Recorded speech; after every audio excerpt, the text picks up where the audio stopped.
Dakota Community Bank and Trust. Getting that perfect slice is satisfying, fulfilling, and rewarding too. But we don't do it for fun. We do it for fresh. Slice to order makes a sub above.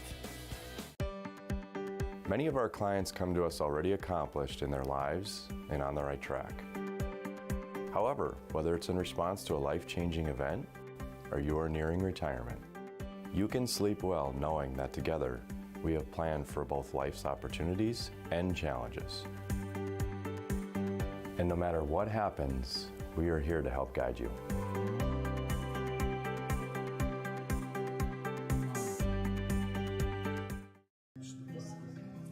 Hi guys, what can I get you guys today? I don't know what to order. Would you like to hear the story of how I learned what to order? Whoa, what is that? That's called a big rig, little lady, and that's the best dead-gum meal here at Shots Crossroads. Don't wait just a gall-darn minute, Harry. You know darn well the best thing about Shots is breakfast. A 99 is how it's done. You mean a 109? No, I don't. The real pros know that it starts with dessert. No matter what you get, everything begins with a caramel roll. Hey, little dude. The truth is, there's a lot of right answers on this menu. My favorite is the golden crispy chicken strips and crinkle cut fries. Just listen to your heart, and you can't go wrong. Now go make that order, bud. Oh, hey, kid. Whatever you do, don't forget the ranch. So what you're saying is, as long as I follow my heart, I can't make a wrong choice? No, kid. The point of the story is order whatever you want. All right, I'll take a big rig, a 99, a 109, an order of chicken strips with crispy fries, and I'd take a caramel roll to start with, please.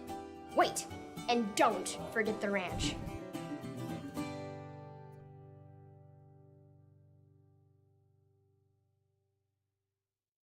You remember where this goes? I don't know. Are you sure it was a clicking and not a zzz, zzz? I think your quash litter valve's stuck. Do you even have insurance? If we soak it, it should be good. No matter how much you know or don't know about your vehicle, trust the experts at Tires Plus. Real answers from real mechanics. Inspections are free to ensure your vehicle is always in peak condition. Thinking service? Think Tires Plus. But Simon, what about mold? Agent Marlon Old. He holds the world record for fastest mold remediation.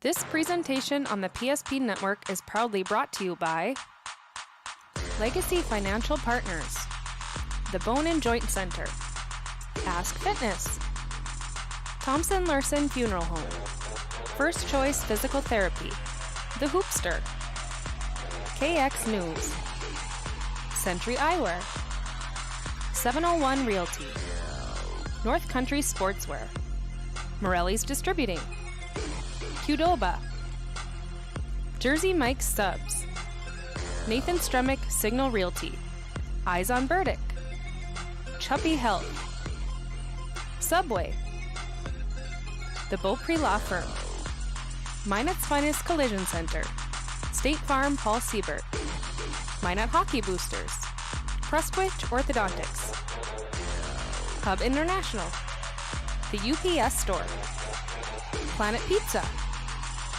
Northern Plains Heating and Air, Roger Ward Moving and Storage, Ackerman S. Fold, Premier Chiropractic, Vibeto Orthodontics, Dakota Community Bank and Trust, Jerome's Collision Center, Tires Plus, First Western Bank and Trust, Jobbers Moving and Storage, Sport Clips, Shots Crossroads. Planning Team Financial Advisors. ServPro. BNC National Bank. Shields. Make sure to like and follow PSP Network on all social media platforms. PSP Network, it's game day.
Capital city of North Dakota, home to some pretty darn good hockey players.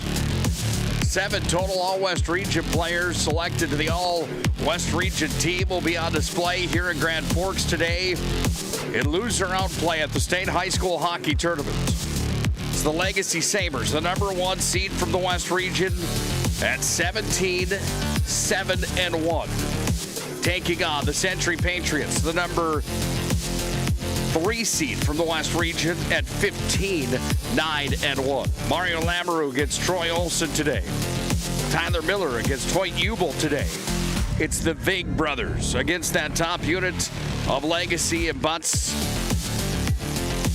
and Beasley today. Nick Holberg and Dave Wilson here today on the call, live from the Ralph Engelstad Arena. Welcome into our Shields pregame show as we get set and ready for a Capital City showdown at the Ralph Engelstad Arena. First things first, Dave, Shields of Audit Bismarck has everything you need from sporting goods to fashion.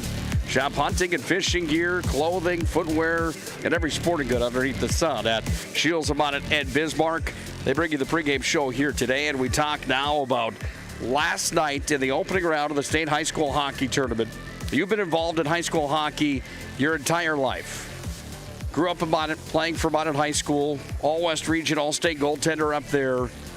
Going on, coaching, reffing, you name it, working at the Lights down in West Fargo right now for a job and working as the West Fargo Cheyenne assistant coach as well. How important was it yesterday in your mind to see the West Region perform the way they did in 3 of the 4 games? And even that first game against the buzzsaw that is Red River, the West really had a good showing yesterday, didn't they? Yeah, absolutely, Nick. And, I love to follow the coaches and the quotes that you see in the paper, the next day. And I really thought Mario Lamoureux had an excellent quote in the Grand Forks Herald this morning when he talked about he really doesn't think the East players respect the West. And being a coach in the East region, I'm going to tell you there's a lot of chirping going on from the players in the East that maybe think they hold a little bit more water than the Western players do. From someone who grew up in the West region, I mean the thing that impressed me the most yesterday with the Western teams was the battle level. And I think if you ask Nate Metcalf, if you ask Dean French, I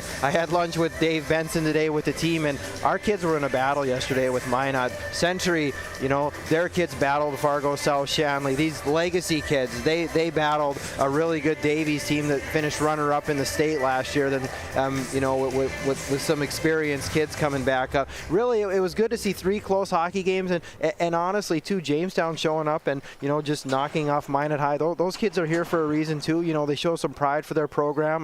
They were taking some pictures on the ice after the game. The pride in being here. I think that's big for the youth programs and being able to see, well, God, Minot, what's the next step to beat a West Fargo Cheyenne? With Legacy, we're growing. We're going to work every day to get better. We want to get back here. What's the next step for them? And Century with the split that occurred, people were writing Bismarck Century off, but they're right in that game with the Fargo South Shanley team that's had a lot of success against West Region teams this year, like Bismarck High and Mandan. So in my opinion, those are 3 one-shot hockey games. We could be talking about the 3 Western teams playing in the semifinals tonight. They're playing in the afternoon session, but still a great opportunity for them getting to play in the nicest arena in the state of North Dakota, not having to go to school on Friday. I got to ask you this, and give it to us no holds barred. I want the real uncut version of this. What is it about the East region? Are they better hockey players? Do they have more hockey players that are better? What makes them sweep every single game at the state tournament on the opening round? What is that extra edge that propelled all 4 teams from the East into the semis here tonight? And Nick, I think there's a lot of varying opinions with that. And the opinion that I have is just the resources. In Grand Forks here, you have the hockey academy here that was run by Carl Gehring, and I believe it's run by Jason Almer now. Both former Division I players. In Fargo, there's the Force Academy. There's we have Hoist Arena, which is a mini 3-on-3 rink with a training facility. Just the resources these kids have. The goaltenders in the Fargo-Moorhead area work with a guy by the name of Carter Cryer, who's the head goaltending coach for the Fargo Force, and kids are able to work with him individually, for private sessions at Shields Arena in a shooting cage and watch video, and just to have that resource. And the West is catching up. It was years ago when you and I were playing in Minot, there wasn't summer ice. I was telling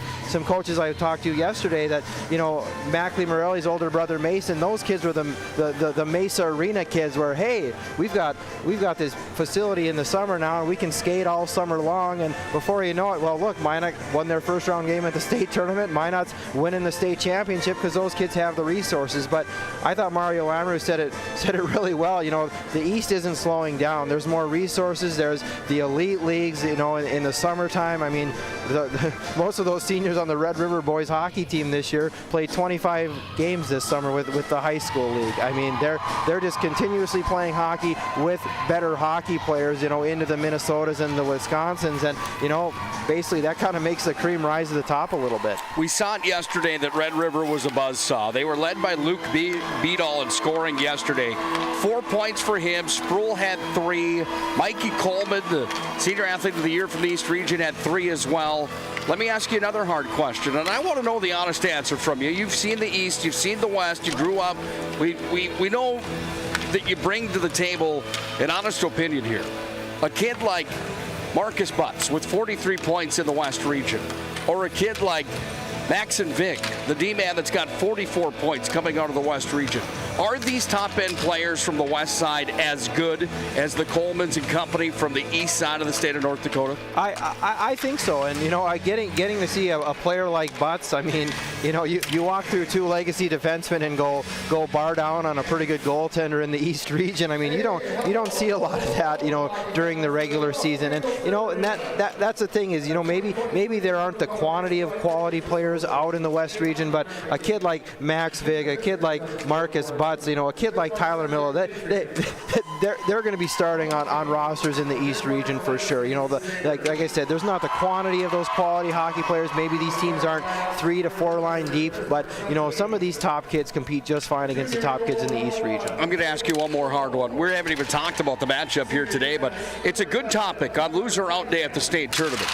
How much of a factor in your mind is it that the Legacy Sabres and Century Patriots and their strength of schedule within their own region throughout the year compared to the East region? How much of a factor in your mind is that, Dave? Yeah, and it's really, and speaking from the Cheyenne perspective of things, we played Roseau this year. We got the opportunity to play Bemidji this year. I mean, just with the non-conference games that we're able to schedule, I mean, Minot's got to get on a bus and travel 7 hours to get to Roseau, and that's really once a year that they played in that tournament. And just getting those non-conference games, I mean, that's a bus trip. And for a Bismarck Century or a Bismarck Legacy went out to Grand Forks this year and played Grand Forks Central, and that's a 4-hour bus trip. If you want to go into Minnesota, well, then you're looking at a 5, 6, 7-hour bus trip. And really, the logistics just really don't make sense. I mean, Williston last season ended up going to International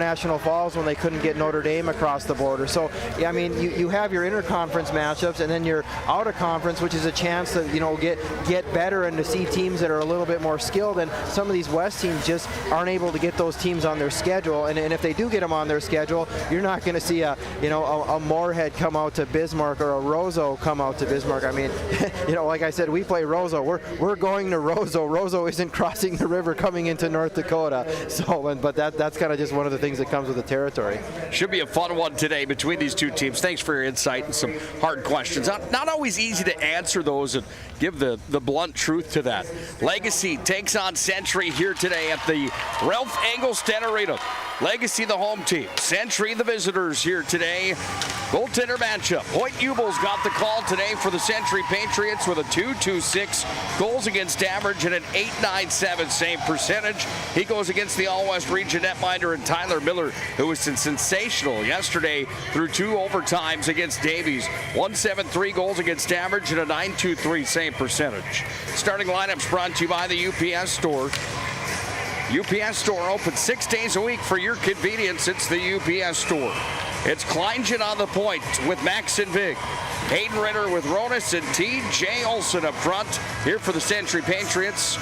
For the Legacy Sabres, they go with Jamison Johnson, the All-West Region player, on the blue line with Elliott Hood, Vasey, Beasley, and Butts. 2 All-West Region players, and Beasley and Butts, they are the real deal.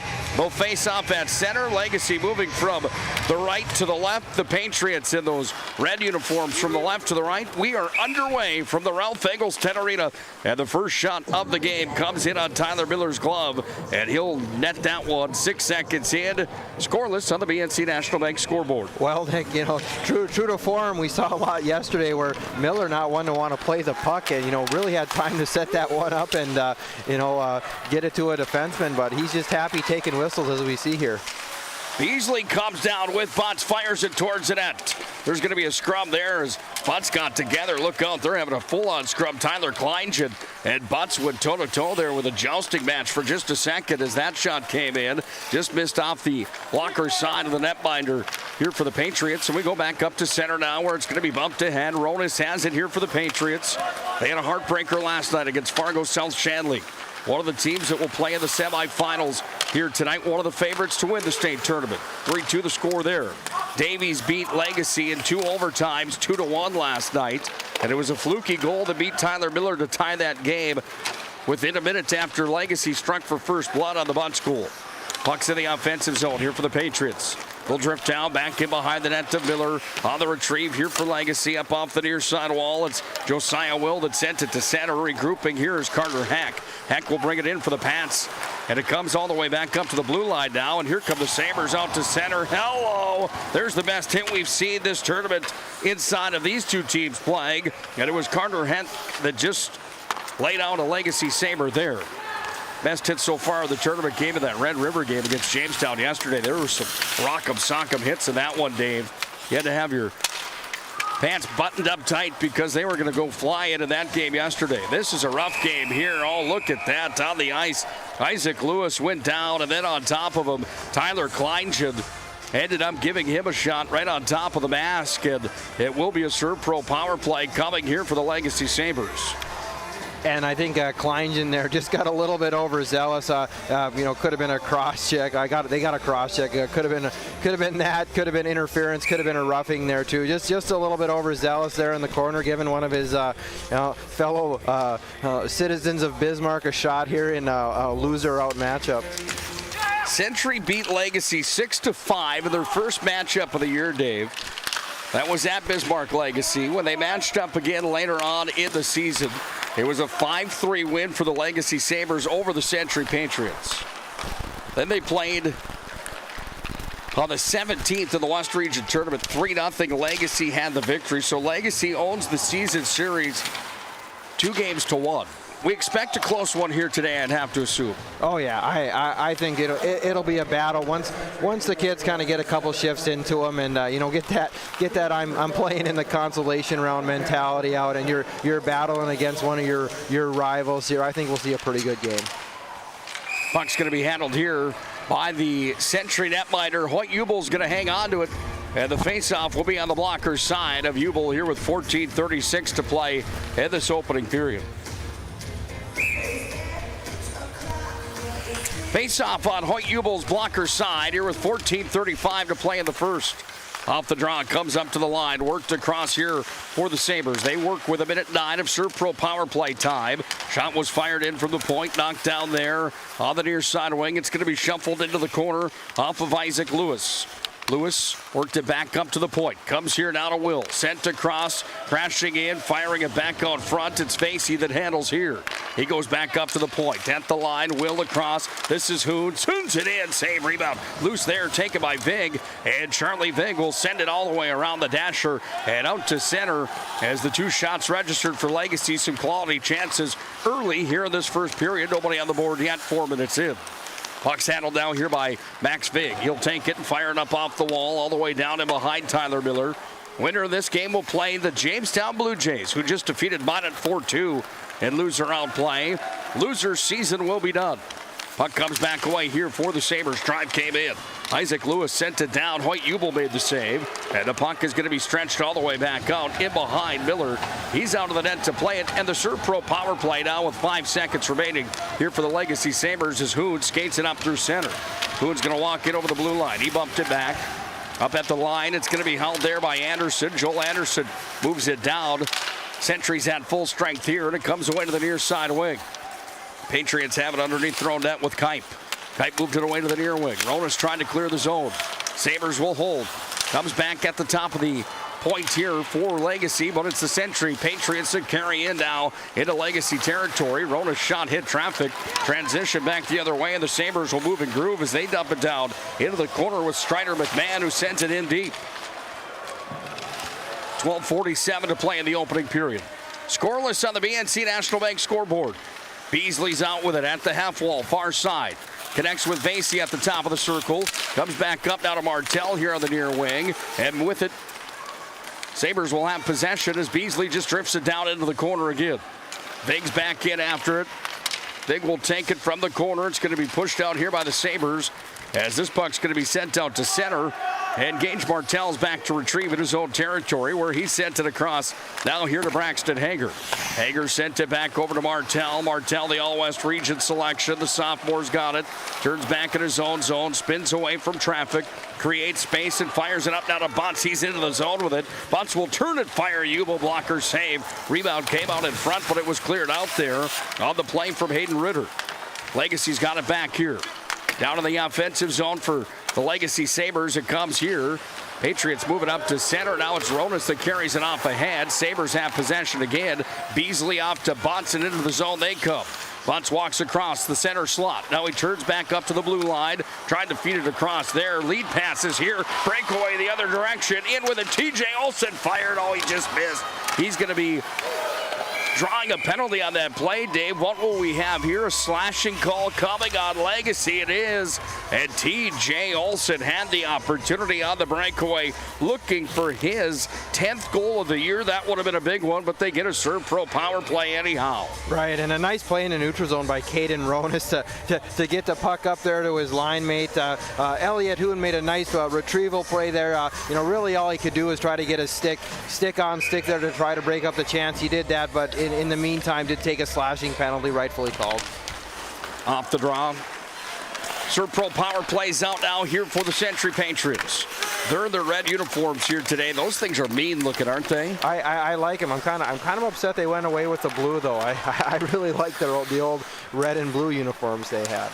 Max Vig's got it here. He was tripped up on the play. Delay call coming here on Legacy. It's going to be a 5-on-3 Serve Pro power play coming for the next minute 40 as a tripping call is committed.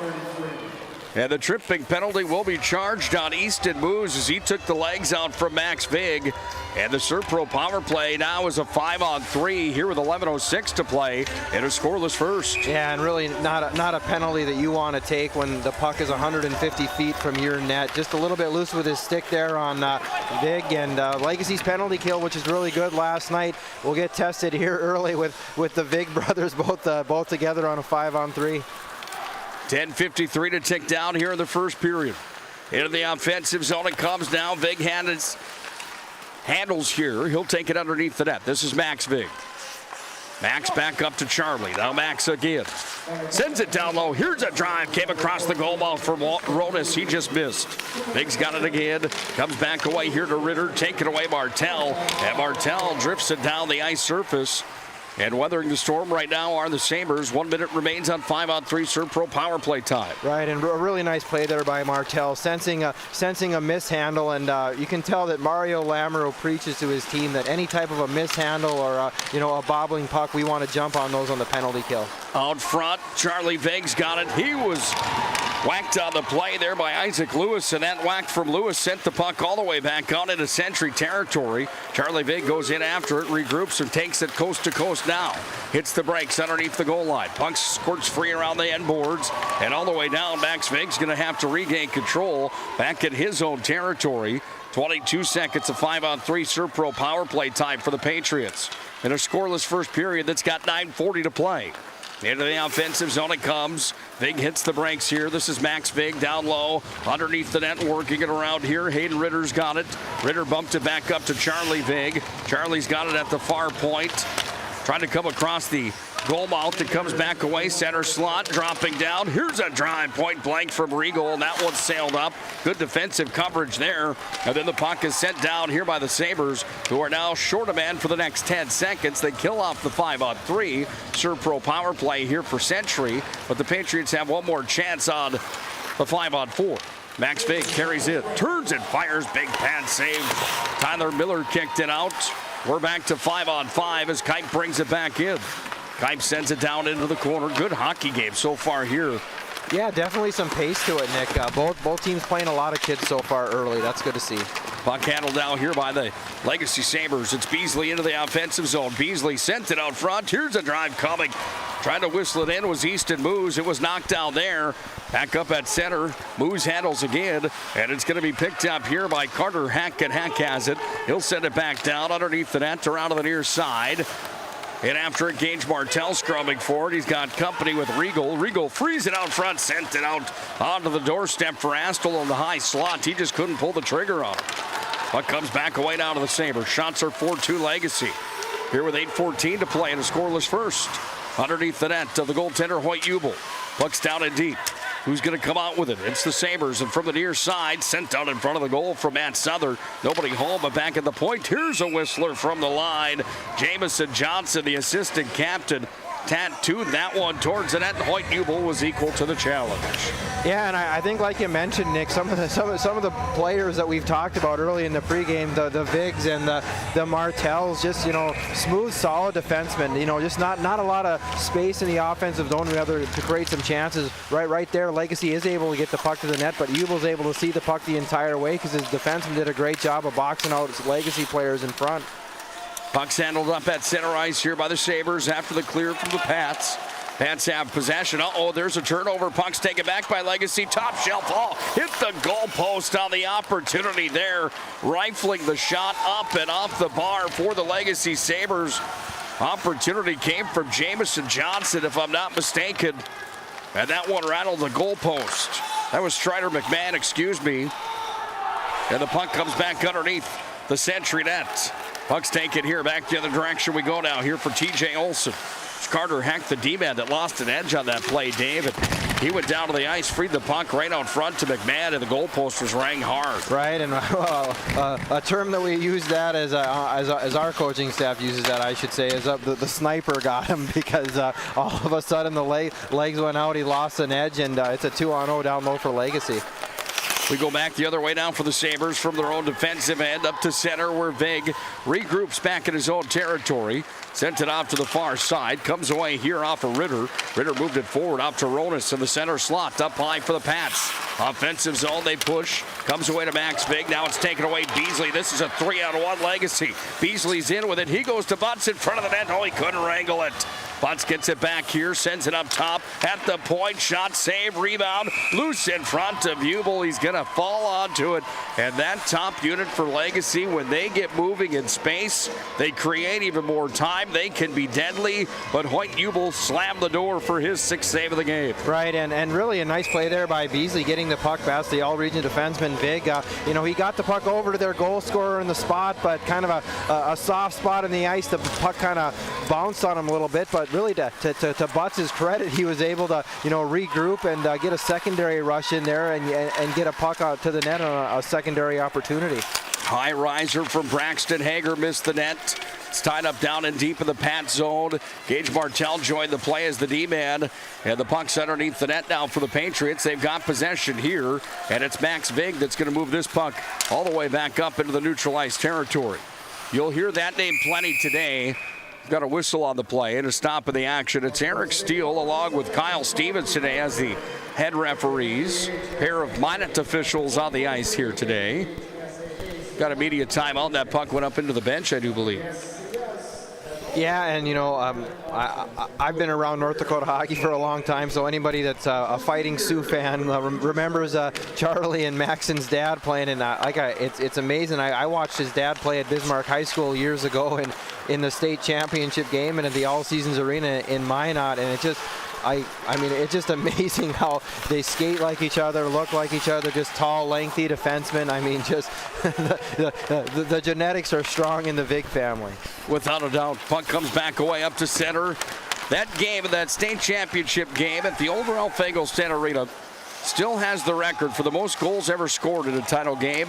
Minot defeated Bismarck 8-7 that night at the old Ralph. It's a night that a lot of people still talk about in the West region. We almost had that opportunity here on the opening round of the tournament. 2 goals different, and it could have been an all-West final, all-West semifinal yesterday in one bracket. What I'm trying to say is the West was close yesterday into at least getting back to the 1992 time frame where that was more of a reality, or maybe the mid-2010s when Bismarck High won a title in 2014. Minot won one the next year in 15, but it was almost a shoo-in that 1 or 2 seed from the West region would be in the semis. Into the offensive zone it comes, back on front. Puck's going to be taken here back behind the Century net. They're going to tie it up in deep where it's taken there by TJ Olson. He worked it free to the far side. Sabres have possession. Sabres have had the jump so far in this game, but up to center ice. Up to center it comes. Hayden Ritter's going to step in. He'll fire. Nice defensive play. Martell got back and got a stick in the way of that shot, and it went up into the safety mesh, and we'll have a stop of the play with 4:23 to play here in a scoreless first. And there's that name again, Martell. Just, a play where Hayden Ritter had about 15 feet of separation to walk into the zone up on the left wing, and Martell just gets back and gets his stick in a lane and creates a situation where Century ends up getting a high stick behind Legacy's net, and the faceoff 200 feet away from their net. Off the draw offensive zone here for the Legacy Sabres, out shooting Century 7-2 in the early portion of this 3-period showdown. Puck comes back away now into the Legacy D zone, where it's going to be worked forward here, and trying to push it free on the near side wall was Gavin Mitzel. Patriots causing trouble there. In with it, Freidling going after the puck. He squirts it free on the near side. He's got some help coming there from Wrigley Astol. The puck's freed up at the far side point. Here's a drive coming in. That one just missed Miller on the blocker side. Underneath the net it comes now. And it's going to be handled here on the near side boards, where it's underneath the net, sent out in front. Nobody home. Puck's pushed free.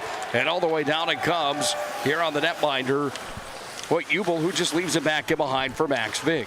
Max Vig starts the motor on the near wing, goes up to center, connects there with Brubakken. Brubakken's in, sent it towards the net, had a streaking Charlie Vig, but they missed on the far side. Down to 3:20 to play here in the opening period. Puck's free for Vig at the point. He turns it towards the net. Save, rebound, loose in front. Miller a save, another. Now the puck's freed. And we go back to center ice here for the Sabres. And working his way through neutral ice is Elliot Hoon. Had a man out in front. That was Botts. The pass was too high. And the transition goes back to center now here for Century. This is what you would expect to the crosstown rivalry today. It's got some elevated play here up and down the ice surface. It's been physical. We've had a penalty on each side. and a 5-on-3 power play on top of that for the Legacy Sabres here today. Nobody's scored yet, however. Puck comes back away at the point. Hoon's got it. Trying to chip it towards the net. Taken now here by Ritter. Lead pass. Charlie Vague too far in front of him. In on the goaltender Miller. Leaves it back in behind the net here for Jamison Johnson. And Johnson starts the motor from the near side to Beasley. Beasley was stripped there by Olsen. TJ Olsen in with it. Olsen tries to feed it out front. All defensive play in the way there from Easton Moose. Moose tries to clear, but the Patriots hold it in again. And Sentry's got some sustained pressure here. Ronas back in behind the net. Met by Hoon. Hoon takes it away now. Now Beasley throws it up to center. Max Vig took it with the glove and dropped it down. Went back over to his D partner, TJ Kleingen. Tyler Kleingen, excuse me. Had it right the first time. Puck comes all the way down, and we've got an icing brought to you by Hub International Insurance. Call Hub today for your personal and business insurance needs. Hub is the leading North American insurance brokerage. Contact Josh Cattell or Michael Mormon today at 355-3100. It's Hub International. $1:58 left in the first. Dave, scoreless hockey game. What does it take today to get a goal in a game like this? Well, I think with what we're seeing from Bismarck Century, Troy Olsen's, you can tell it. They're looking at high screen deflections on Miller. They know that they're probably not going to get a clean shot through on the kid. A couple minutes ago, Vig had a look from the top of the top of the circle to the blue line, and really, just kind of threw the puck on there, searching for a rebound, because he knows he's probably not going to get one on Miller from that spot. But if they can get some bodies or a high deflection in on the puck on Miller, maybe they have a good chance on beating him. And really, Legacy's just not doing a good enough job right now, I think, getting the puck deep and working. Puck's down to the offensive zone for the Patriots. Martell's going to come out with it. He's got some speed, he's got decision making, and he's also got some strength as he powered his way through. He goes up all the way down into the Sentry zone with his dump in, but it's taken here by the Patriots as they carry it back into Legacy territory. 54 seconds left here in the opening period. Delay call coming here on Charlie Vig, I do believe. And Charlie's going to go to the box. What will the call be here, Dave? This could be a big-time call coming. Is this a checking from behind or a boarding call coming? The officials will get together and have that discussion now. Right, and Eric Steele and Kyle Stevens do the right thing, getting together right away to talk to each other about what the other one saw. A clear penalty. I haven't seen a replay yet, but it was a situation where he did go in from behind. Looks like they just got a 2-minute penalty. I didn't see what they called, but looks like Vig will only get 2 minutes there for the Century Patriots. I didn't see a signal made on the ice surface from either official. We'll have to listen in. But it's Charlie Vig that's into the box. And now another power play comes out here for the Legacy Sabres. They're unsuccessful so far today on the ServPro power play. 24/7 emergency service with disaster response and restoration. It's ServPro. And the ServPro power play out here for the Legacy Sabres. Up top, Martell's got it. 2 minutes for cross-check. Cross-check is the call. Comes back away, Jamison Johnson, top of the circle, blocker side. At the point, Martell shuffled across. This is Butts underneath now, Beasley. Beasley worked out there by Kipe. Puck's going to be freed into the circle. Comes down to Vasey, and Vasey spins away with it. Corrected, that's Matt Southerrather. Up top, Johnson, one-timer on a tee. Oh, that was a rocket. Big stop there from the netminder, and it comes back away, back up to Butts on the far side half boards. Drifts into the circle, sends a high riser, just missed the glove. Underneath the net, scrumming forward here, 2 seconds in the period. Here's the horn, and we are officially through one period of play. This game couldn't be any more different than what we saw with Minot High in Jamestown. This has been a well-executed hockey game with 14 shots on goal right now, and neither team has broken the ice. Your thoughts on the first period of play? Yeah, I mean, you can tell these kids are used to playing each other. There's not a whole lot of secrets with what the teams want to do, and the shots right now, 8 for Legacy, 6 for the Patriots. I like you said, the intensity level at a little bit different level of that Minot Jamestown game, which is kind of a go through the motions type game. I don't think either one of these teams wants to end their season against their rival. 1,000% right on that crosstown rivalry. What a fun thing that is. Today there's some pride on the line, and there's also another game in store for the winner. Loser just gets back on the bus and heads back to Bismarck after this one. They don't want that by any means. Scoreless through 17 minutes at the Ralph Engelstad Arena. with the Century Patriots and Legacy Sabres. Premier Chiropractic Intermission Report comes up next here on the PSP Network. Presentation on the PSP Network is proudly brought to you by Legacy Financial Partners, the Bone and Joint Center, Ask Fitness, Thompson Larson Funeral Home, First Choice Physical Therapy, The Hoopster, KX News, Century Eyewear, 701 Realty, North Country Sportswear, Morelli's Distributing, Qdoba, Jersey Mike's Subs, Nathan Stremick Signal Realty, Eyes on Burdick, Chuppy Health, Subway, The Beaupre Law Firm, Minot's Finest Collision Center, State Farm Paul Siebert, Minot Hockey Boosters, Prestwich Orthodontics,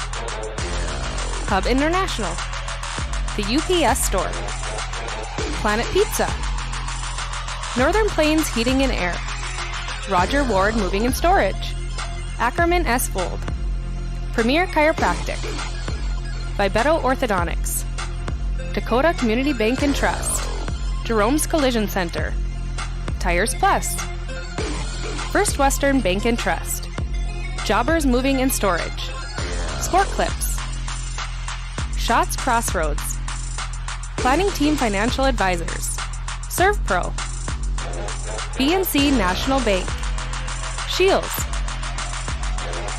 Make sure to like and follow PSP Network on all social media platforms. PSP Network, it's game day. The magic of what we do really comes down to combining different aspects of patient care. Here at Premier Chiropractic, we love combining soft tissue work, the adjustment, and exercises together. We found that this gets the best results for our patients. We have 3 chiropractors to fit the needs of the entire family, a rehab area for our exercises and equipment for any athlete to improve performance. Give us a call and we will get you back to doing what you love.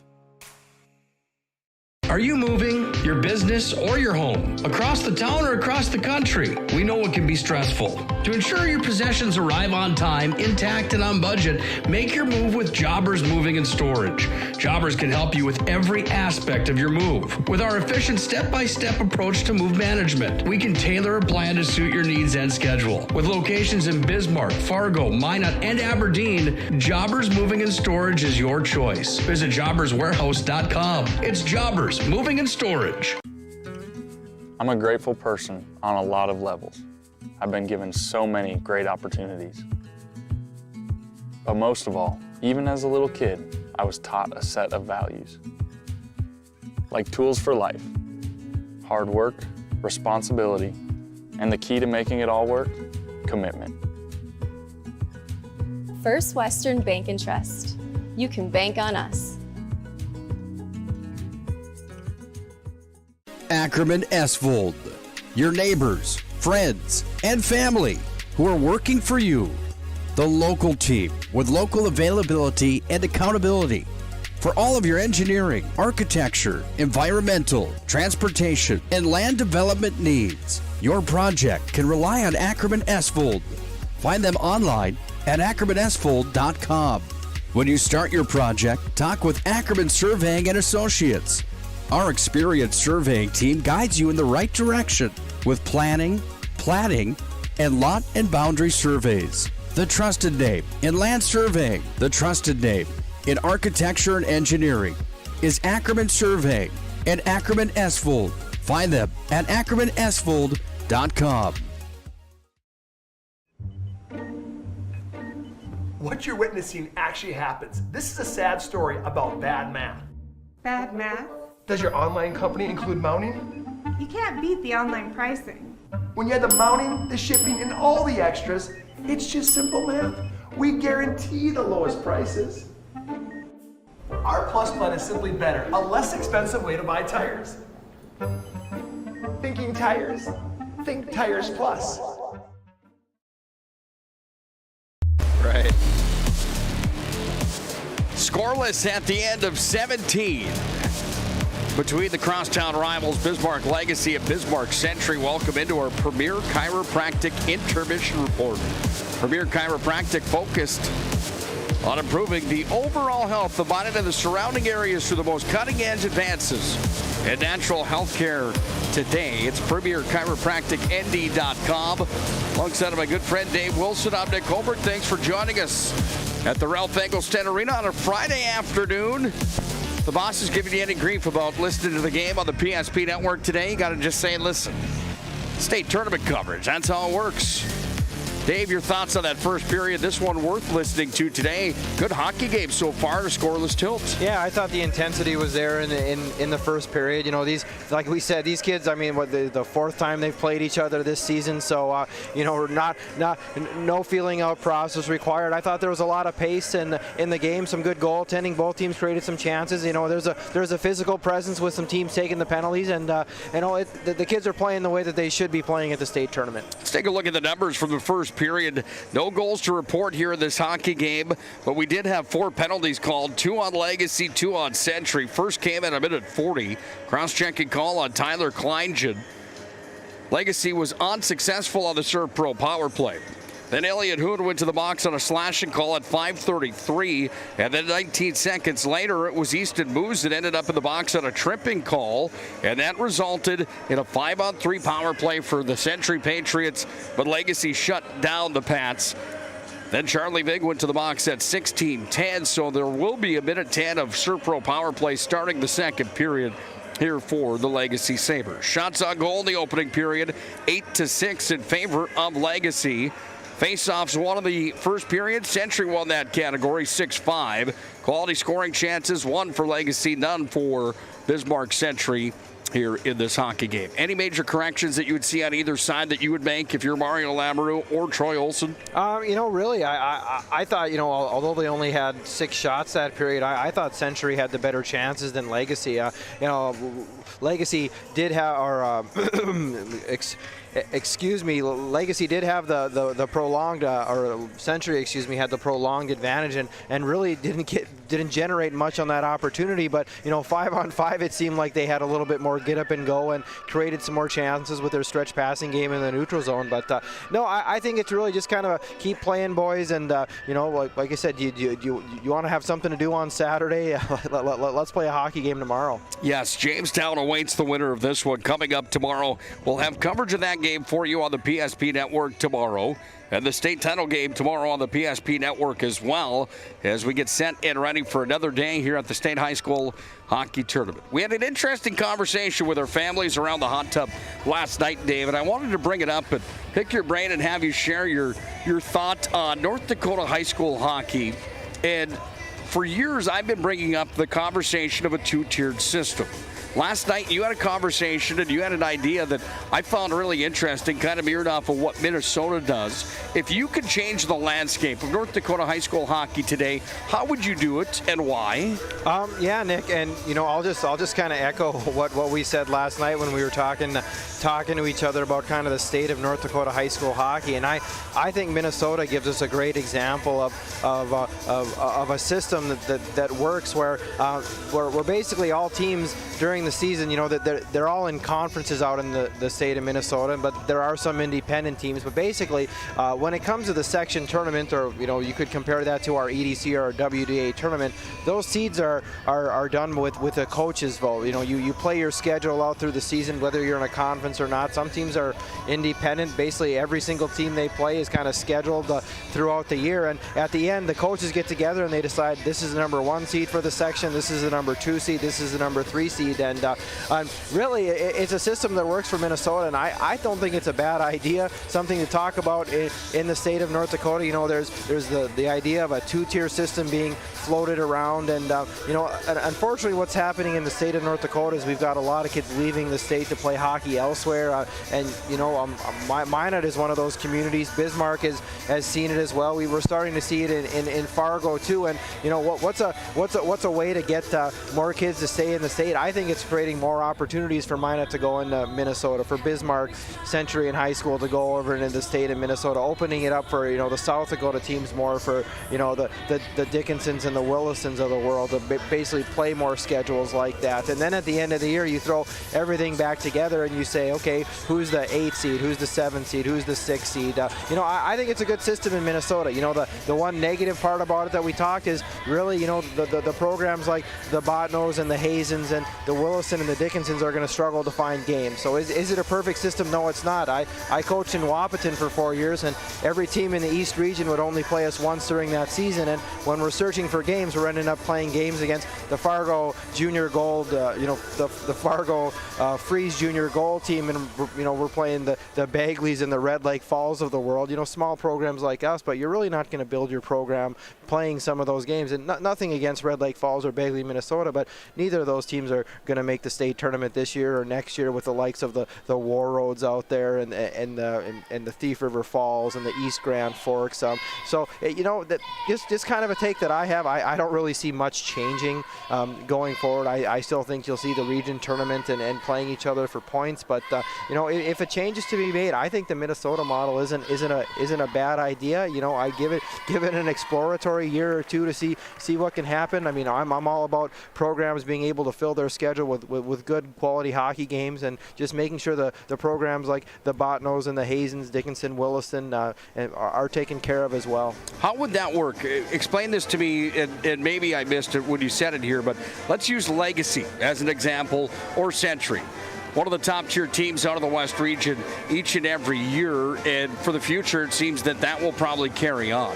If it's the Legacy Sabres and they go to schedule their 25 games in that year, Red River would have the choice to either accept a game against them or not. Would that be correct in that model? Yep, exactly. And what they do in Minnesota is, and I'll use the example of the Mariucci Conference, where you have Warroad and you have Roseau and Moorhead and East Grand Forks and Crookston, and you've got AA teams there and single A teams, and basically they just get to agree that they're going to play each other, and at the end of the year, people will look at those games in their conference when looking at their section selections. Like it's tougher in the state of North Dakota with there's hundreds of teams in Minnesota, but it would give the opportunity for the Legacy Sabres to schedule a Red River twice during the season, to take a trip up to a Roseau and play a Roseau and a Warroad, where now you have so many games filled with conference opponents that getting to schedule some of those games doesn't happen. We talked last night where Minot was supposed to play out at the Lights this year for the West Fargo Winter Classic. Well,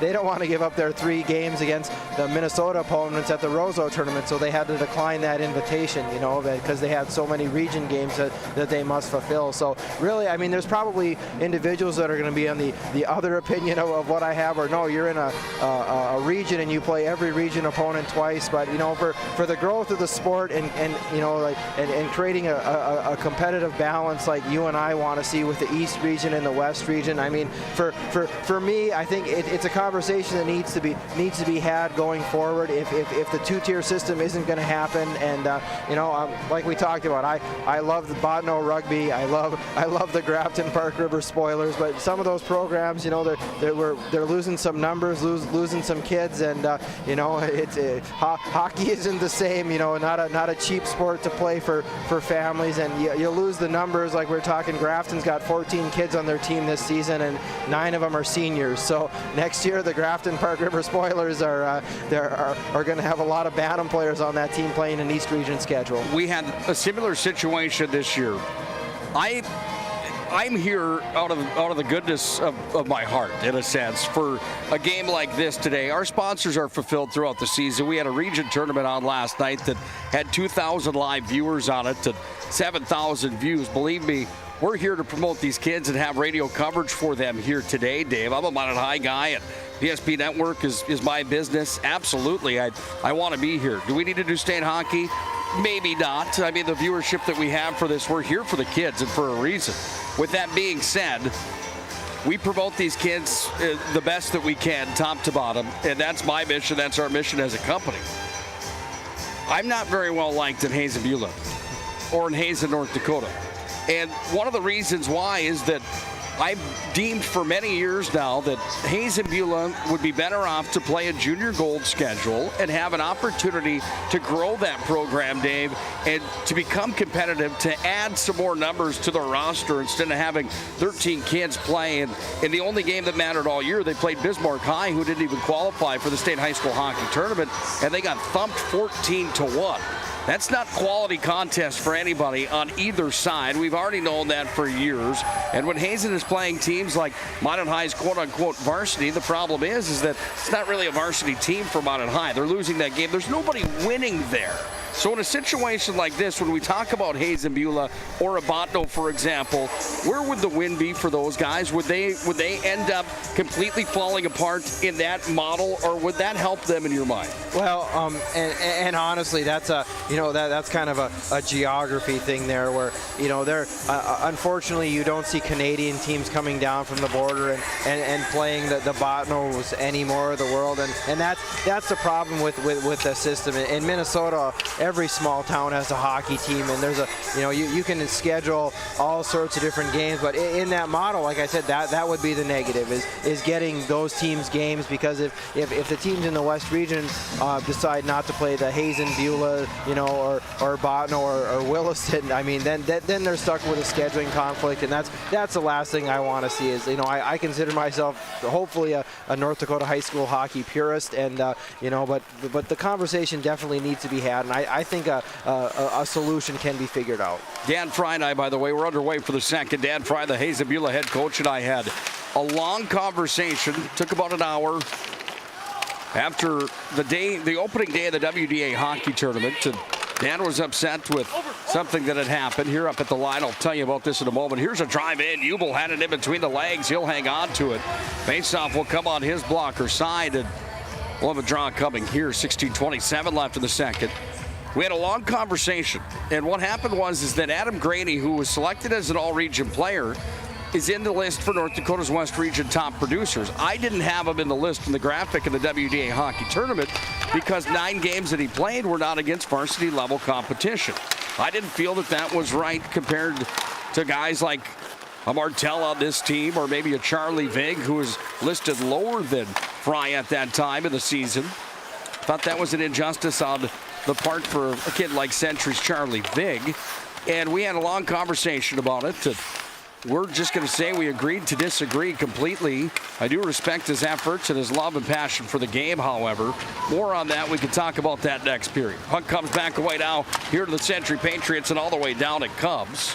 Moral of the story is this. I would just say this, that everybody that's involved in this great sport that we love, we all want the same thing, and that's the competition and the growth of our student athletes to become better at this game and to love this game as much as you do, as much as I do, as much as a Dan Fry from Hazen Beulah does. That's the bottom line. What's the right answer? What's the wrong answer? And that's really where we lie on this whole situation here. Up to center ice we go now for Max Vig. He'll take it here and dump it down into the corner, back behind the nets of the goaltender Miller. Puck comes back away now here for the Legacy Sabres. They'll push to center. That one rocketed forward. Goes off of traffic here, and it comes back down to Kipe, who moves it across his own D zone. Back over to Vig. Vig had his pocket picked there as the puck came off of him. Big scrum in the corner is going to be freed down. Here come the Patriots on a 2-on-2 back to center. And the Patriots will cross over center ice with it here, where it's moved forward from TJ Olsen. Fired it in, hit the side of the net. Puck comes back away to Ronas Beckhander out front. Oh, Olsen was on the doorstep. Just couldn't send it home. Puck comes back away to the far side point. Kipe's got it, tees it up, sent it in wide. Puck comes back away now all the way down to the other end of the ice surface. And the Patriots are back on the retrieve with 14:35 to play here in the second. Scoreless hockey game on the BNC National Bank scoreboard. Puck comes back away into the offensive zone. Comes here now. Out front, drive sent in. Nobody home for the Legacy Sabres. And the puck comes back at center, where it's taken and dumped ahead off of Josiah Will. But it's the Pats that have possession. They carry into the zone now here with Mason Regal. Regal on the offensive side of the ice. Taken away by Gage Martell. Tried to feed it ahead forward off to Easton Moose. Got past him. And now it's Max Vig back in his own territory. Stick handling here. He went through the nose zone. It was coughed up. but it's the Patriots that get it back, only for a minute. Now Martell's got it. Martell sent it out front. That one comes back away here to Martell after the shot was blocked from Easton Moose. Moose trying to feed it back in front of the net. Over to Matt Souther, but it's taken here by Max Vig, and he fires up to center. Vig sent it all the way out into the neutralized territory. And the puck comes back into Sentry's end now as the Sabres push off ahead. Comes away down to Martell. Martell's got it at the half boards. Puck's freed here where it goes back away down to Ben Leduc. And Leduc crosses over the neutral ice zone. He's pinned up right in front of the Legacy bench here with 13:22 to play here in the second. Sabres are a team on the season that has scored 100 goals on the year. They got their 100th goal of the year yesterday. Uh-oh, puck's taken away. In comes Brubakken all alone. Brubakken backhand. He scores. 1-0 Patriots as Brubakken steals the puck and buries it for his 15th of the year. Right, and just previously, Nick, you made a point of Max Vig, trying to send the puck through the nose zone, and that's a play there. Carter Johnson, junior forward for Legacy, on his backhand in the neutral zone, tries to make kind of a blind pass over to the wall, and the puck gets picked up, and it's really a clean breakaway from just outside the blue line and straight in, and Century made no mistake on that one, and it's 1-0 with about 13 minutes left to go in the second period.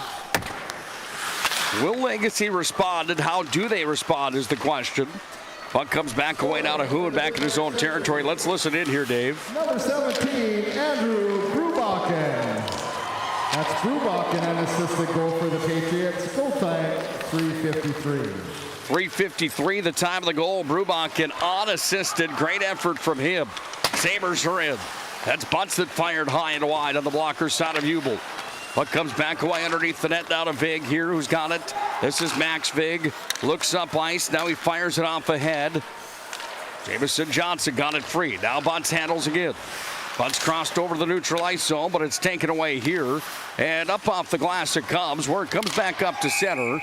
And we will have a hand pass called here with 12:14 left in the second. 1-0 Century on top. Right, and after what we had a really good first period, I thought, really the second period has kind of dropped off a little bit. Kind of some sloppy passes and into the no zone. I'm going to use that from now on, Nick, with coaching our defensemen. I just some bad passes and not really good reads with the puck. And we're seeing some turnovers. Maybe there's a little bit of an issue with the ice. The puck is hopping a little bit, but just not a lot of flow this period.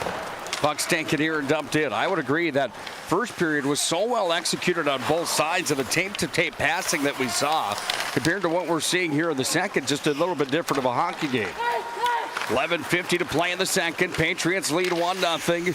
They push to center again, but it comes back off of a Legacy stick, and now Legacy's going to regain possession at center. Easton Moose is in with it. He'll just dump it down to the glove side corner of Hubel, and the Sabres went on for a 5-for-5 change. Charlie Viggs into the offensive zone. Charlie takes it down into the corner. Charlie's got it underneath the net now, where it comes back away here into the possession of the Sabres. They push on the near side wall. Comes up top of the circle. Into the belly it goes of Tyler Miller. He'll hang on to it off the shot attempt there with 11:21 to play in the second.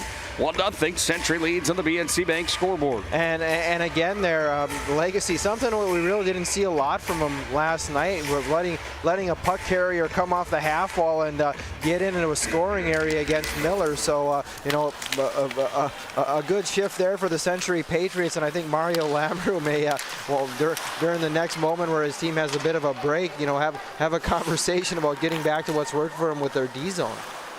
Puck comes back away down to the Patriots. Hard forecheck in here. Comes away to Mitchell. Mitchell on the offensive attack, but it's taken by Century on the far wing. Guess who? It's Martell that pinched down, and Martell still scrumming for it. He had his pocket stripped as he was pinned up against the boards by Astle. Frees some space here, and forward it comes down for Gabe Dawson, who sent it off ahead. Puck comes back down. Sorry, that was 14 rather. That's Mason Regal, not Dawson. Puck comes back away now from Martell. Puck's going to be pushed free up to center ice and up to neutral. It comes here and into the offensive zone. It's taken down for Isaac Lewis. Lewis has it on the far side. Sent back up. Jamison Johnson turns and fires. Nice shot block from TJ Olson. Went down and ate that one. Puck comes back away now as Max Vig is in on the forecheck. Vig, the D-man, underneath the net. He's going to regroup here and handle. Puck comes back away now into the possession here of the Sabres, and they push up to center. On the rush, Sabres are in. All the way down. Here's a drive from Beasley. Sent it in. Pad save. Puck comes back away here on the near side wing. Scrubbing forth there. Jamison Johnson freed it. Comes up down to Butts. Butts handles at the blue line. Butts sends it up. Just sends it in. Tipped in front of Drew Beasley.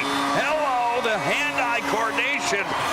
Tipping that one in. Just about waist high. Butts set it up. Beasley finished it, and it's 1-1. Right, and about halfway through that play, Nick, I'm kind of wondering what Butts is doing up at the top of the blue line, just kind of stick handling there. But to his credit, he bought himself some space really towards the middle of the rink and threw a puck at the net where they were able to get a high screen tip in on Ubel, and 1-1. Legacy's back in this game. 1-1 the score on the BNC National Bank scoreboard. I wouldn't go anywhere yet. This one's going to be down to the wire, it feels, as we're just about halfway through. And Legacy breaks the ice, and now they put one on the board with their top two producers and two of the tops in the state of North Dakota.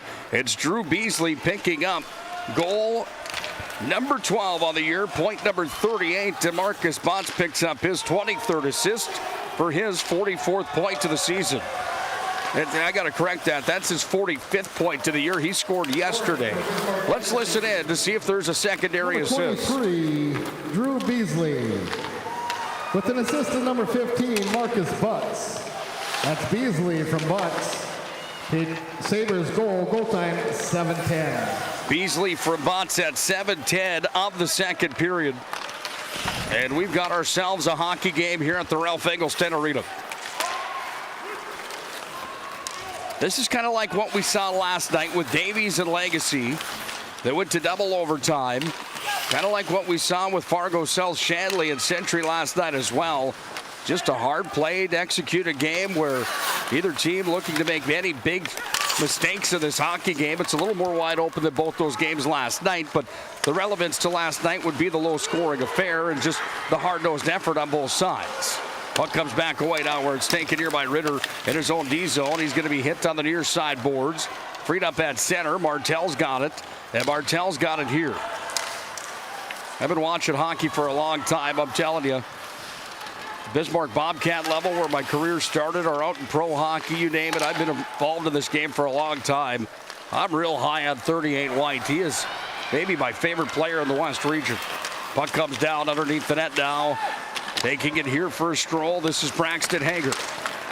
He fired a shot in. Puck comes back away now into the possession of Century at center. Kite moves it forward. Moved off ahead. Still scrubbing forward here. Pats are going to move it forward now on the near side. TJ Olson make that Ritter in after it. Taken by Legacy. They're going to bounce this one in. It will bounce right in on the goal. Ubel makes the stop. Ubel had some trouble getting it off to Max Vig. Sent in front. Nobody home.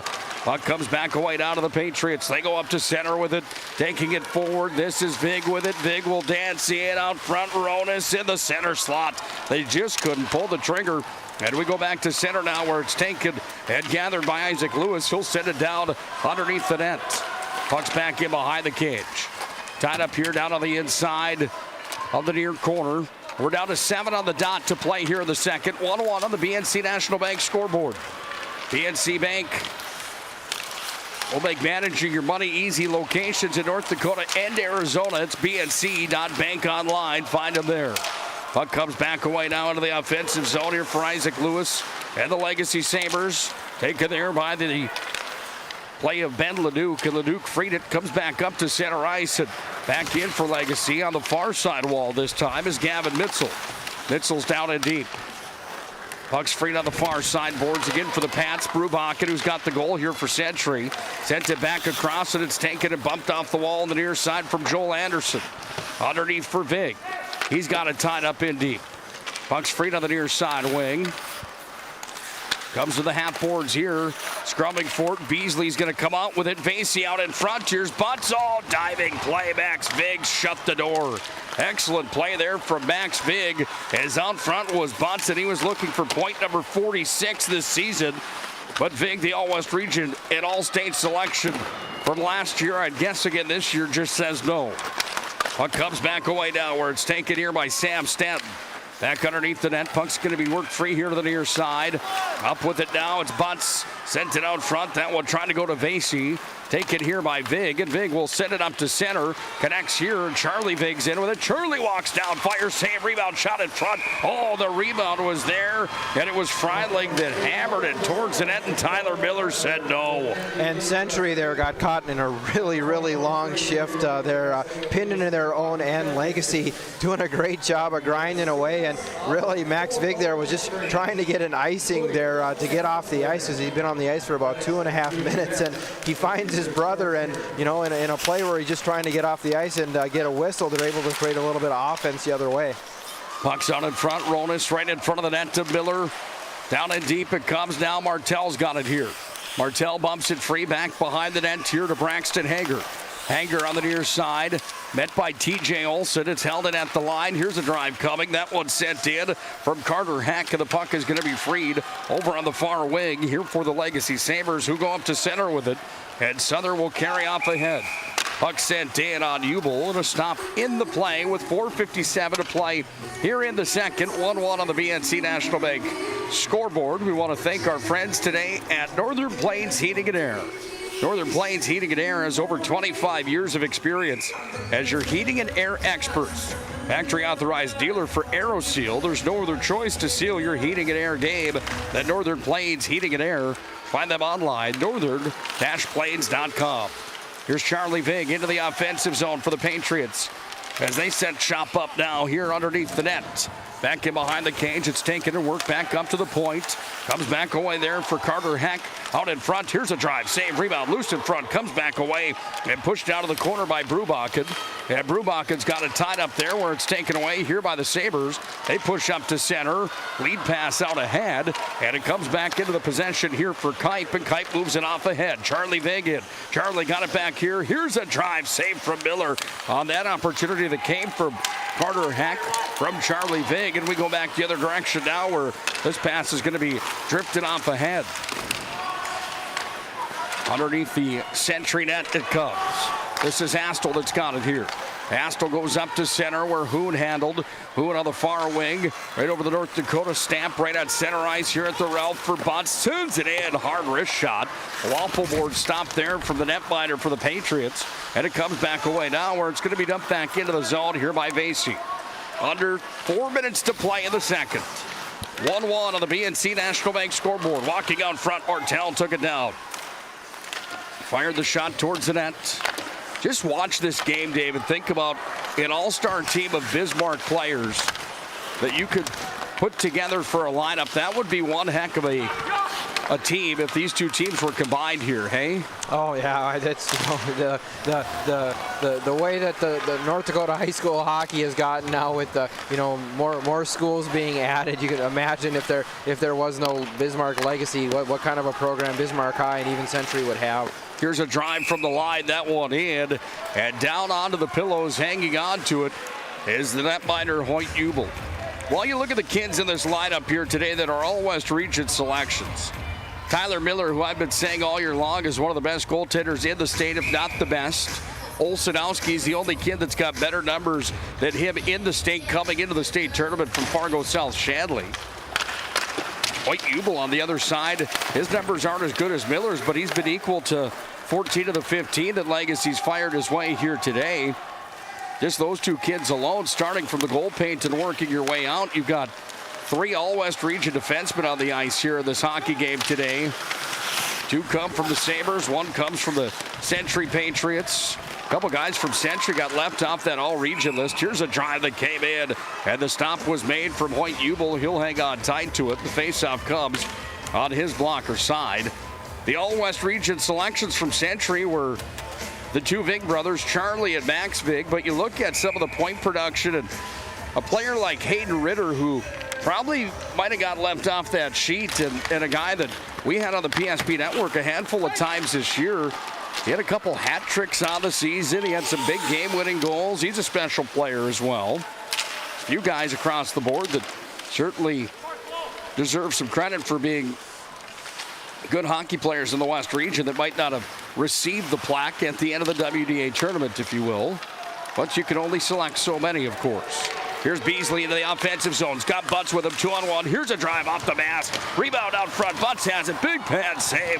Oh, Jubel was there. Took that one right off the face, and then he kicked the pad out. We transition the other way. It's a 2-on-1 for the Patriots. In with a drive. Just missed on the far side. Underneath the net now, tucking it out front. This is Max Vig. Side of the net. He's got it here. What an opportunity that was. Ben Leduc almost hammered it home. Comes away now to Charlie Vig, who's got it. Underneath the net now, Butts has real estate. He works it free over to Elliott Hood. Hood's got it here. He's going to shuffle it back up to center. Bouncer rolls through the neutralized territory, and Tyler Kleinschmidt sends it in. We're in after it is Jamison Johnson. 90 seconds to play here in the second period. It's been a dogfight today at the Ralph Eggleston Arena. Century and Legacy have not disappointed in loser outplay here today. A lot of pride on the line in the Capital City Showdown, all the way 4 hours away in Grand Forks here today. Is that right? 4 hours? Is it more than that for Bismarck? No, that's about a 4-hour drive, Nick. You got it right. Here's a drive coming in. Catching mitt for Hoyt Jubel. Of course, I always just come over from Minot coming over to Grand Forks, which, oh, by the way, is the longest drive on planet Earth when you travel from Minot to Grand Forks on Highway 2. Isn't that just a terrible drive? Right, trying to break that drive down. Yeah, now we got Rugby. Now we got Devil Lake. Now we got Lakota. Yeah, made that drive plenty of times. It should be a straight 3-hour trip, Nick, but normally it seems like it takes 5 hours. Yes, it certainly does. Here's a drive. Top shelf. Oh, Martell takes it home to the cookie jar, but the goal will be waved off on a high sticking call. Will they review it, Dave? Will be the question mark here. And I thought that shot went straight in from Martell there. I actually didn't see the high stick, but Kyle Stevens was right on top of it. We will see if there is a review. I know that they have a review for the TV round games, but I guess I'm not sure of the consolation side or if it's all games that there is review available. There is review available. We found that out in the Minot High Jamestown game earlier. Here's what happened. Martell from the far side line whistled in a wrist shot, and Martell sent it in past Jubel. It went to the top shelf. Kyle Stevens immediately waved it off and said that it was a high stick on the play that caused the goal. So now the officials come together, and they're going to meet in the referee's circle and discuss whether or not this is going to be a good goal or not. Will they call for the replay coming here?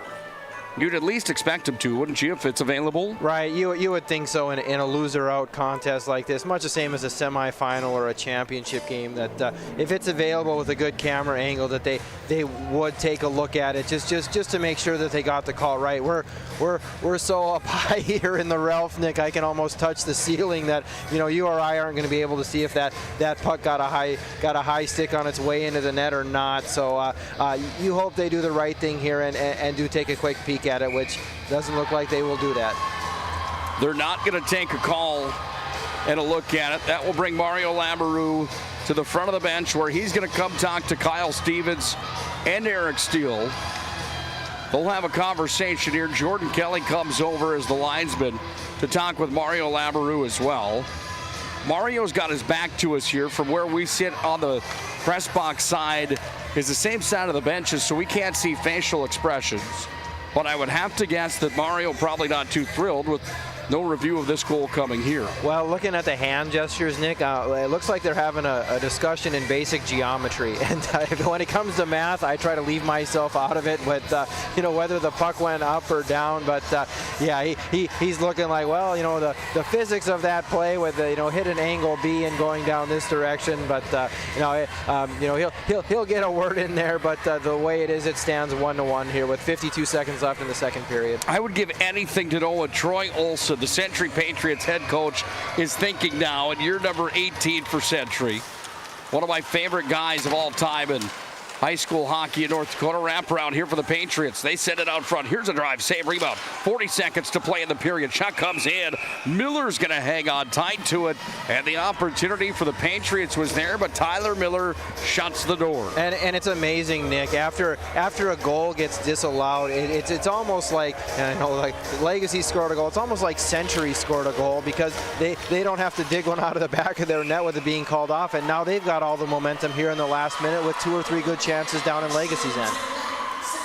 The game of momentum in sports, and Uncle Mo, where he decides to pop in from time to time. Right now he's sitting on the Century bench. There's no doubt about that. 30 seconds ticking down here in the second period. Tied at 1-1 on the BNC National Bank scoreboard. Puck on the near side wall. It's going to be pushed free up to center. And the puck comes back at neutral ice where it's taken here by Tyler Kleingen. Back to Vig. This is Charlie Vig with it. And Charlie moves it up to center. They shovel it into the zone. Kids caught him down. We're at 13 seconds to play here in the second period. Puck comes free here to the Legacy Sabres. And off it comes now up to the neutral ice territory. Butts trying to move it off ahead. Butts will gather here in the offensive territory. But the horn sounds. And we are through 2 periods of play here on the BNC National Bank scoreboard. It's 1-1. And if you didn't take your blood pressure medicine before this one, kind of like yesterday, you're probably in trouble. You got some time to take it before the third, which should be an absolute war because we're tied with 2 Bismarck schools at 1-1 at the end of 2 periods play. Premier Chiropractic Intermission Report comes up next here on the PSP Network. Bismarck Schools putting out a clinic here today inside of the Ralph Engelstad Arena. We'll break it down when we come back to the high press box here in Grand Forks. This presentation on the PSP Network is proudly brought to you by Legacy Financial Partners, the Bone and Joint Center, Ask Fitness, Thompson Larson Funeral Home, First Choice Physical Therapy, The Hoopster, KX News, Century Eyewear, 701 Realty, North Country Sportswear, Morelli's Distributing, Qdoba, Jersey Mike's Subs, Nathan Stremick Signal Realty, Eyes on Burdick, Chuppy Health, Subway, The Beaupre Law Firm, Minot's Finest Collision Center, State Farm Paul Siebert, Minot Hockey Boosters, Prestwich Orthodontics, Hub International, the UPS Store, Planet Pizza, Northern Plains Heating and Air, Roger Ward Moving and Storage, Ackerman S. Fold, Premier Chiropractic, Vibeto Orthodontics, Dakota Community Bank and Trust, Jerome's Collision Center, Tires Plus, First Western Bank and Trust, Jobbers Moving and Storage, Sport Clips, Shots Crossroads, Planning Team Financial Advisors, ServPro, BNC National Bank, Shields.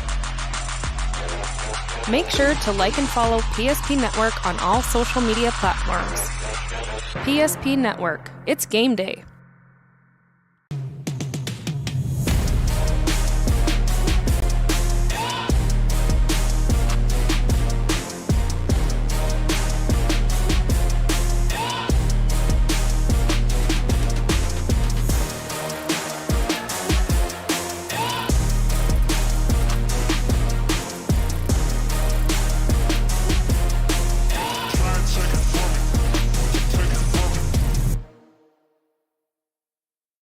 Finding the right bank can be transformative for your small business.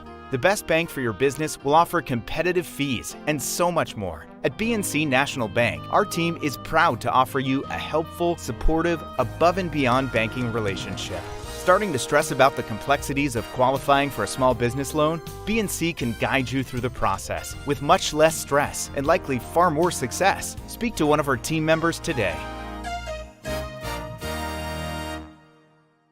The right way to top a sub is with real red wine vinegar made from red grapes and no food coloring. And the right way to film it is in slow motion. Obviously. Because authentic ingredients make a sub above. It's water. Boom. Agent Winston Otter.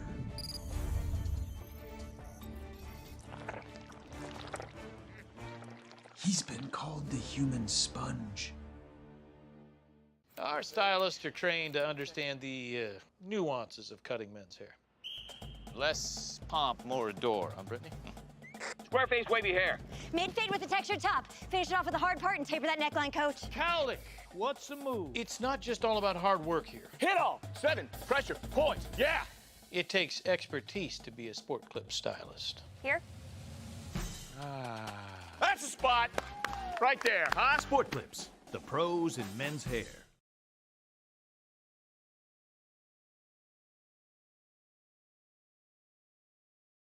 The magic of what we do really comes down to combining different aspects of patient care. Here at Premier Chiropractic, we love combining soft tissue work, the adjustment, and exercises together. We found that this gets the best results for our patients.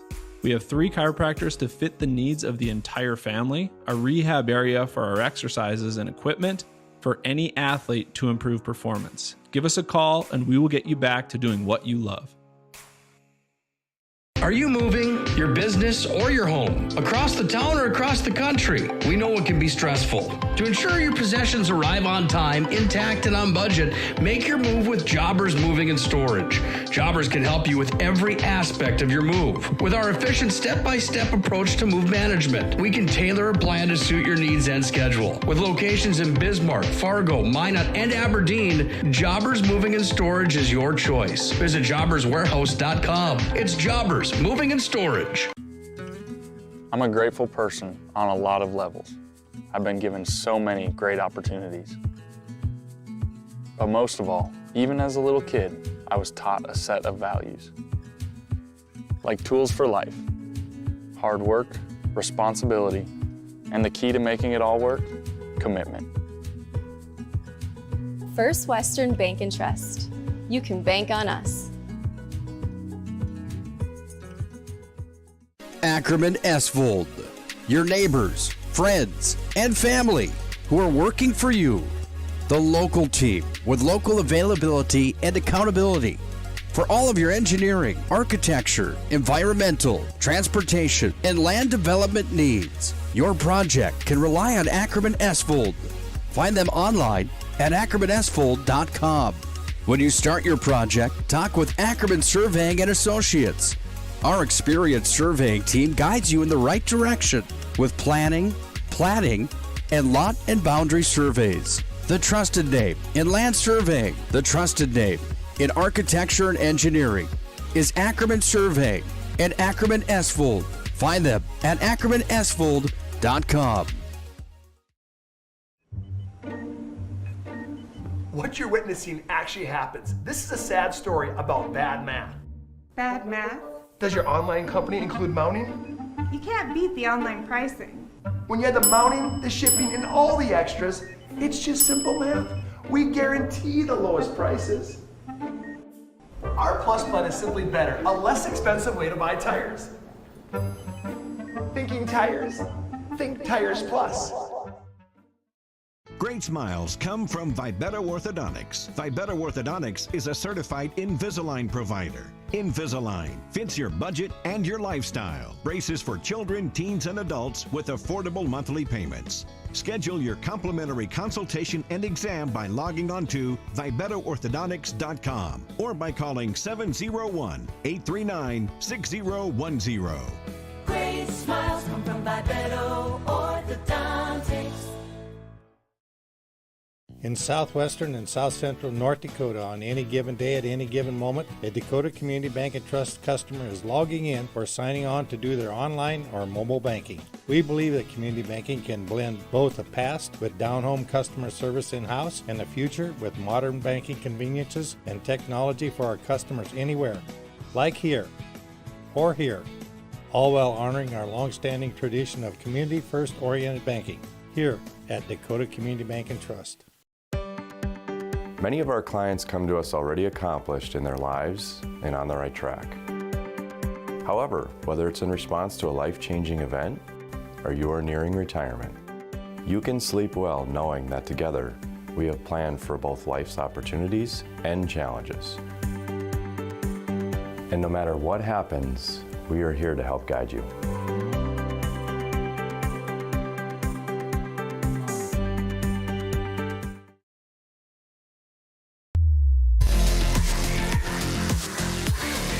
Buckle in tight for this third period. It should be a good one. 1-1 at the end of 2 periods played on the BNC National Bank scoreboard. Legacy and Century. We've had a little bit of everything in this contest here today. We've had some rough stuff. We've had some excellent passing. We've had some great execution on goal scoring. Had some big-time saves. We've also had a goal waved off in this game. Makes for some good drama. Welcome into our Premier Chiropractic Intermission Report. Alongside of Mr. Dave Wilson, I'm Nick Colbert. Thanks for joining us here today. Dave's first things first. Let's go to the X's and O's board here at the Ralph Eggleston Arena in the coach's locker room right now. And for the Century Patriots, who have 17 shots on goal and 1 on the board, and the Sabres had 18 shots, 1 goal on the board. This game is even up right now. Is there an X's and O's change that you make if you're Troy Olsen at all?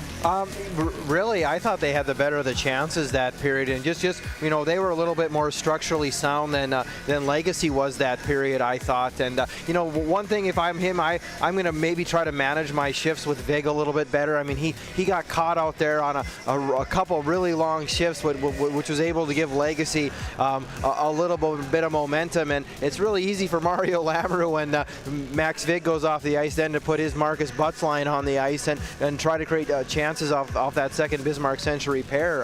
For Legacy, I think we're trying to force the puck into the middle of the ice way too much, boys. And both these teams do such a good job of taking away the middle of the ice. And really, it cost them on the goal that they gave up. Really just, trying to make a force play on a backhand in the middle of the ice where it just get the puck on your forehand and get it on the wall and get it to the red line and get it deep, because you're not going to see a lot of really fancy plays in this hockey game with the ice being the way it is and these kids knowing each other so well.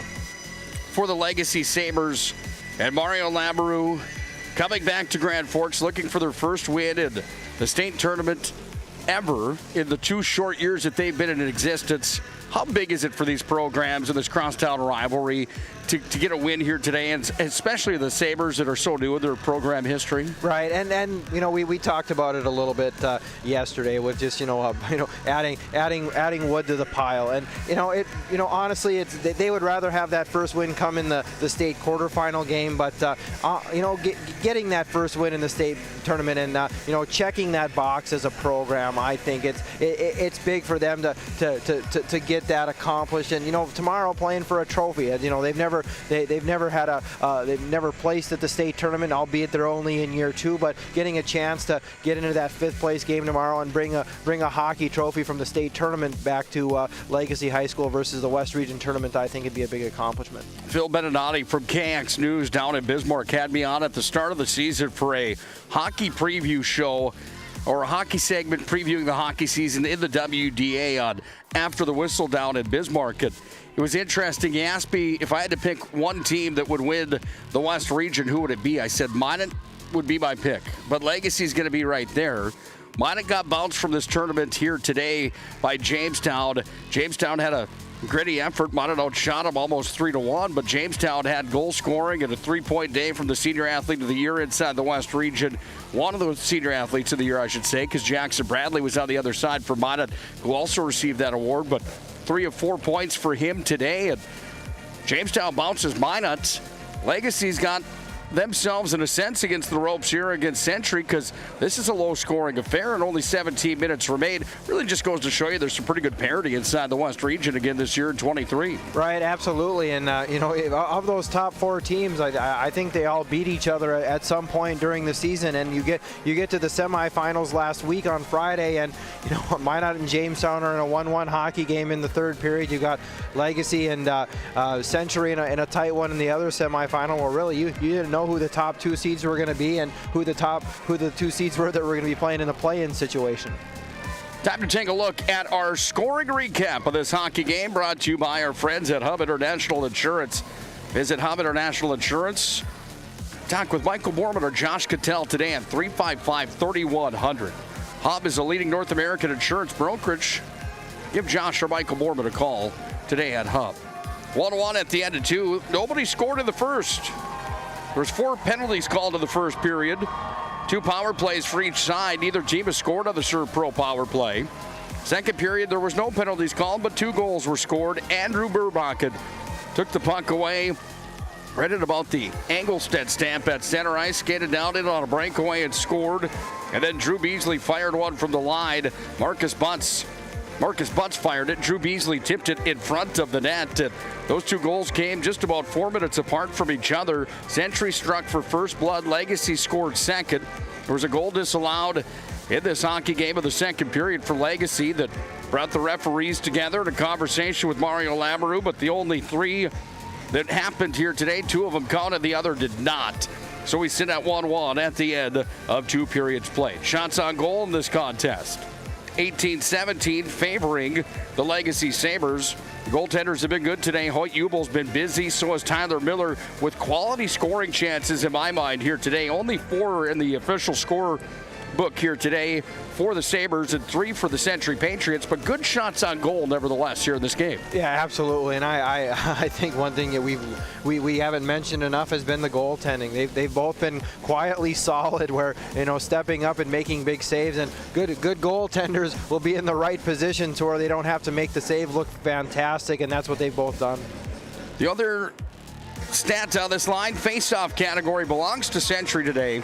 16-9, and Matt Morelli talks about that quite often on our broadcast on the PSP network, that face-off category is overlooked sometimes, and it really shouldn't be, because it is a gigantic piece to the game. Right, and just playing with the puck, starting on a draw in the neutral zone or a defensive zone and an offensive zone face-off, just playing with the puck, grind time. It's always nice to start with the puck any shift. Well, it's time for the third. Legacy from the right to the left in their white uniforms.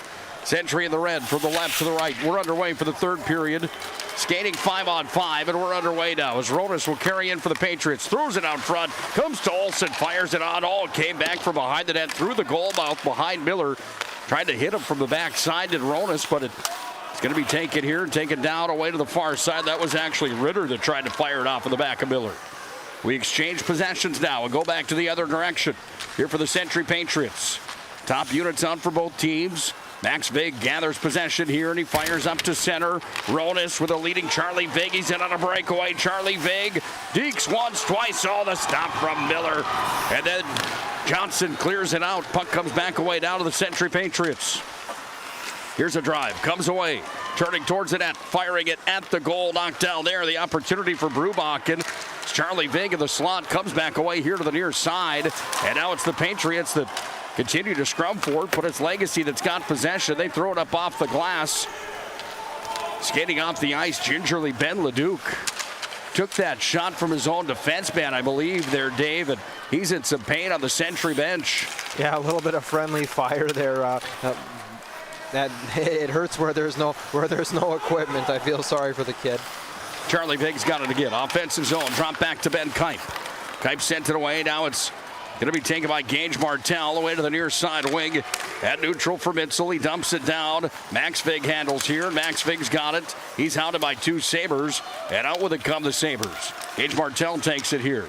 Goes up to the blue line. Hits the brakes. Then he just drops it down into the corner where Vig takes it. And Vig will move it back away up the far wall. Pinching in for the Sabres at the point. They were unable to hold. And it comes back away now to Martel, who's back underneath his own net. He shuffles it back over to his D partner on the far side, Braxton Hager. Hager goes up to the near side wing, hit a Century skater that was coming off for a change, and now at neutral ice, it's Ritter that's got it here. Ritter's going to move it forward, comes away to Martel, and Martel will handle back in behind his own net. Martel moved it off to Hager. Martel gets it back. Century's on the forecheck, but it's Hager that's got possession. Sends it up the near wall from the half boards. Mitzel tries to clear. Century's going to pin it in. Kleingen held the line as he stepped in. Ronas fired a shot towards Miller. He stuck it away into the corner. Now it's Martel with the motor on, looking for somebody up at center. Finds it. And now it's Lewis that's in. Lewis will turn and fire. Sent one wide underneath the net. Puck comes back away here to Kleinchen. Bumped it free to the far side wing. Underneath now it comes. Ritter's got it again, and Ritter turns it back over to Max Vig.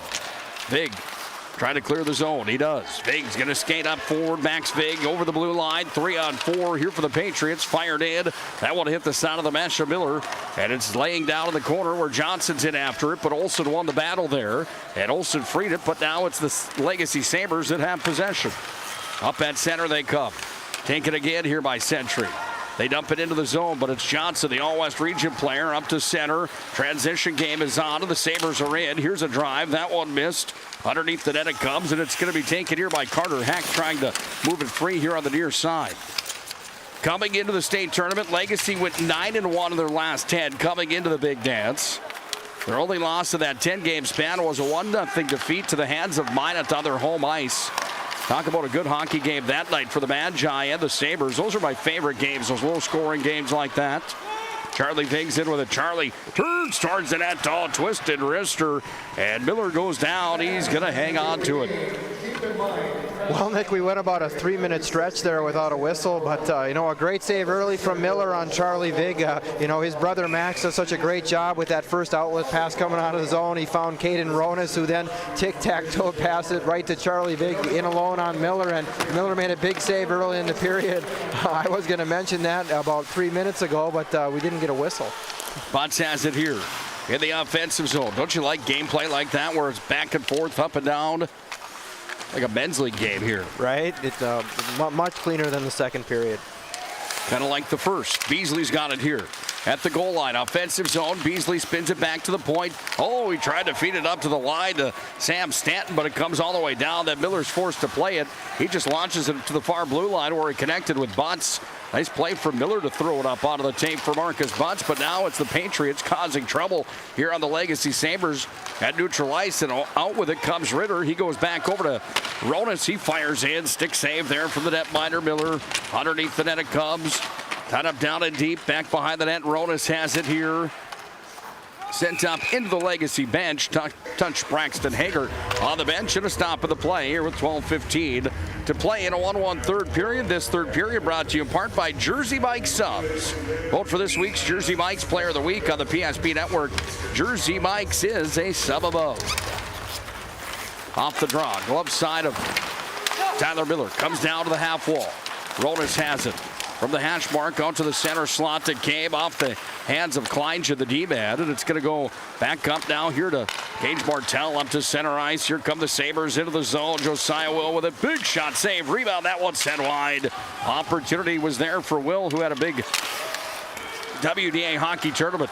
Now a 2-on-1. Here comes Max Vig. He's got Ronas with him. Nice play. Martell went down to the ice and had the stick check there. We go back to center for Will as he poked it free, but it's Charlie Vig coming back to help out his brother's position there.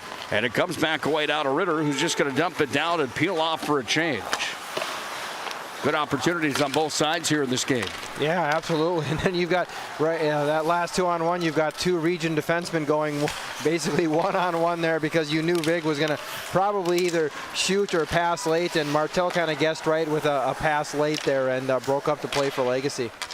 Hubel plays it off the kick plate, back behind the net, taken away by the Sabres, trying to spin it out front, unable to do so. Mitzel was there, just couldn't quite send it where he wanted, and now Ben Leduc carries it. Ben Leduc's down below the net. Ben Leduc sent it out front, taken away here by the Sabres. Up to center they come. Mitzel again. Onto the tape it goes over down to Vasey. Vasey's into the zone with it. Vasey carries down. Vasey back behind the cage. Taken here by Sentry, and Charlie Vig's got it. And Charlie's going to send this one up into the seats about 5 rows up. And a Souvenir will find a fan as that puck just lays, and a young lady comes down the steps and takes home a Souvenir from the state hockey tournament. Yeah, Nick, you mentioned the active kick plate here around the rink, and I did notice there was a bad spot behind the net where Century's home bench is, and that actually did get replaced by the arena staff. So kudos to them for fixing a spot in the rink that wasn't given a pure bounce.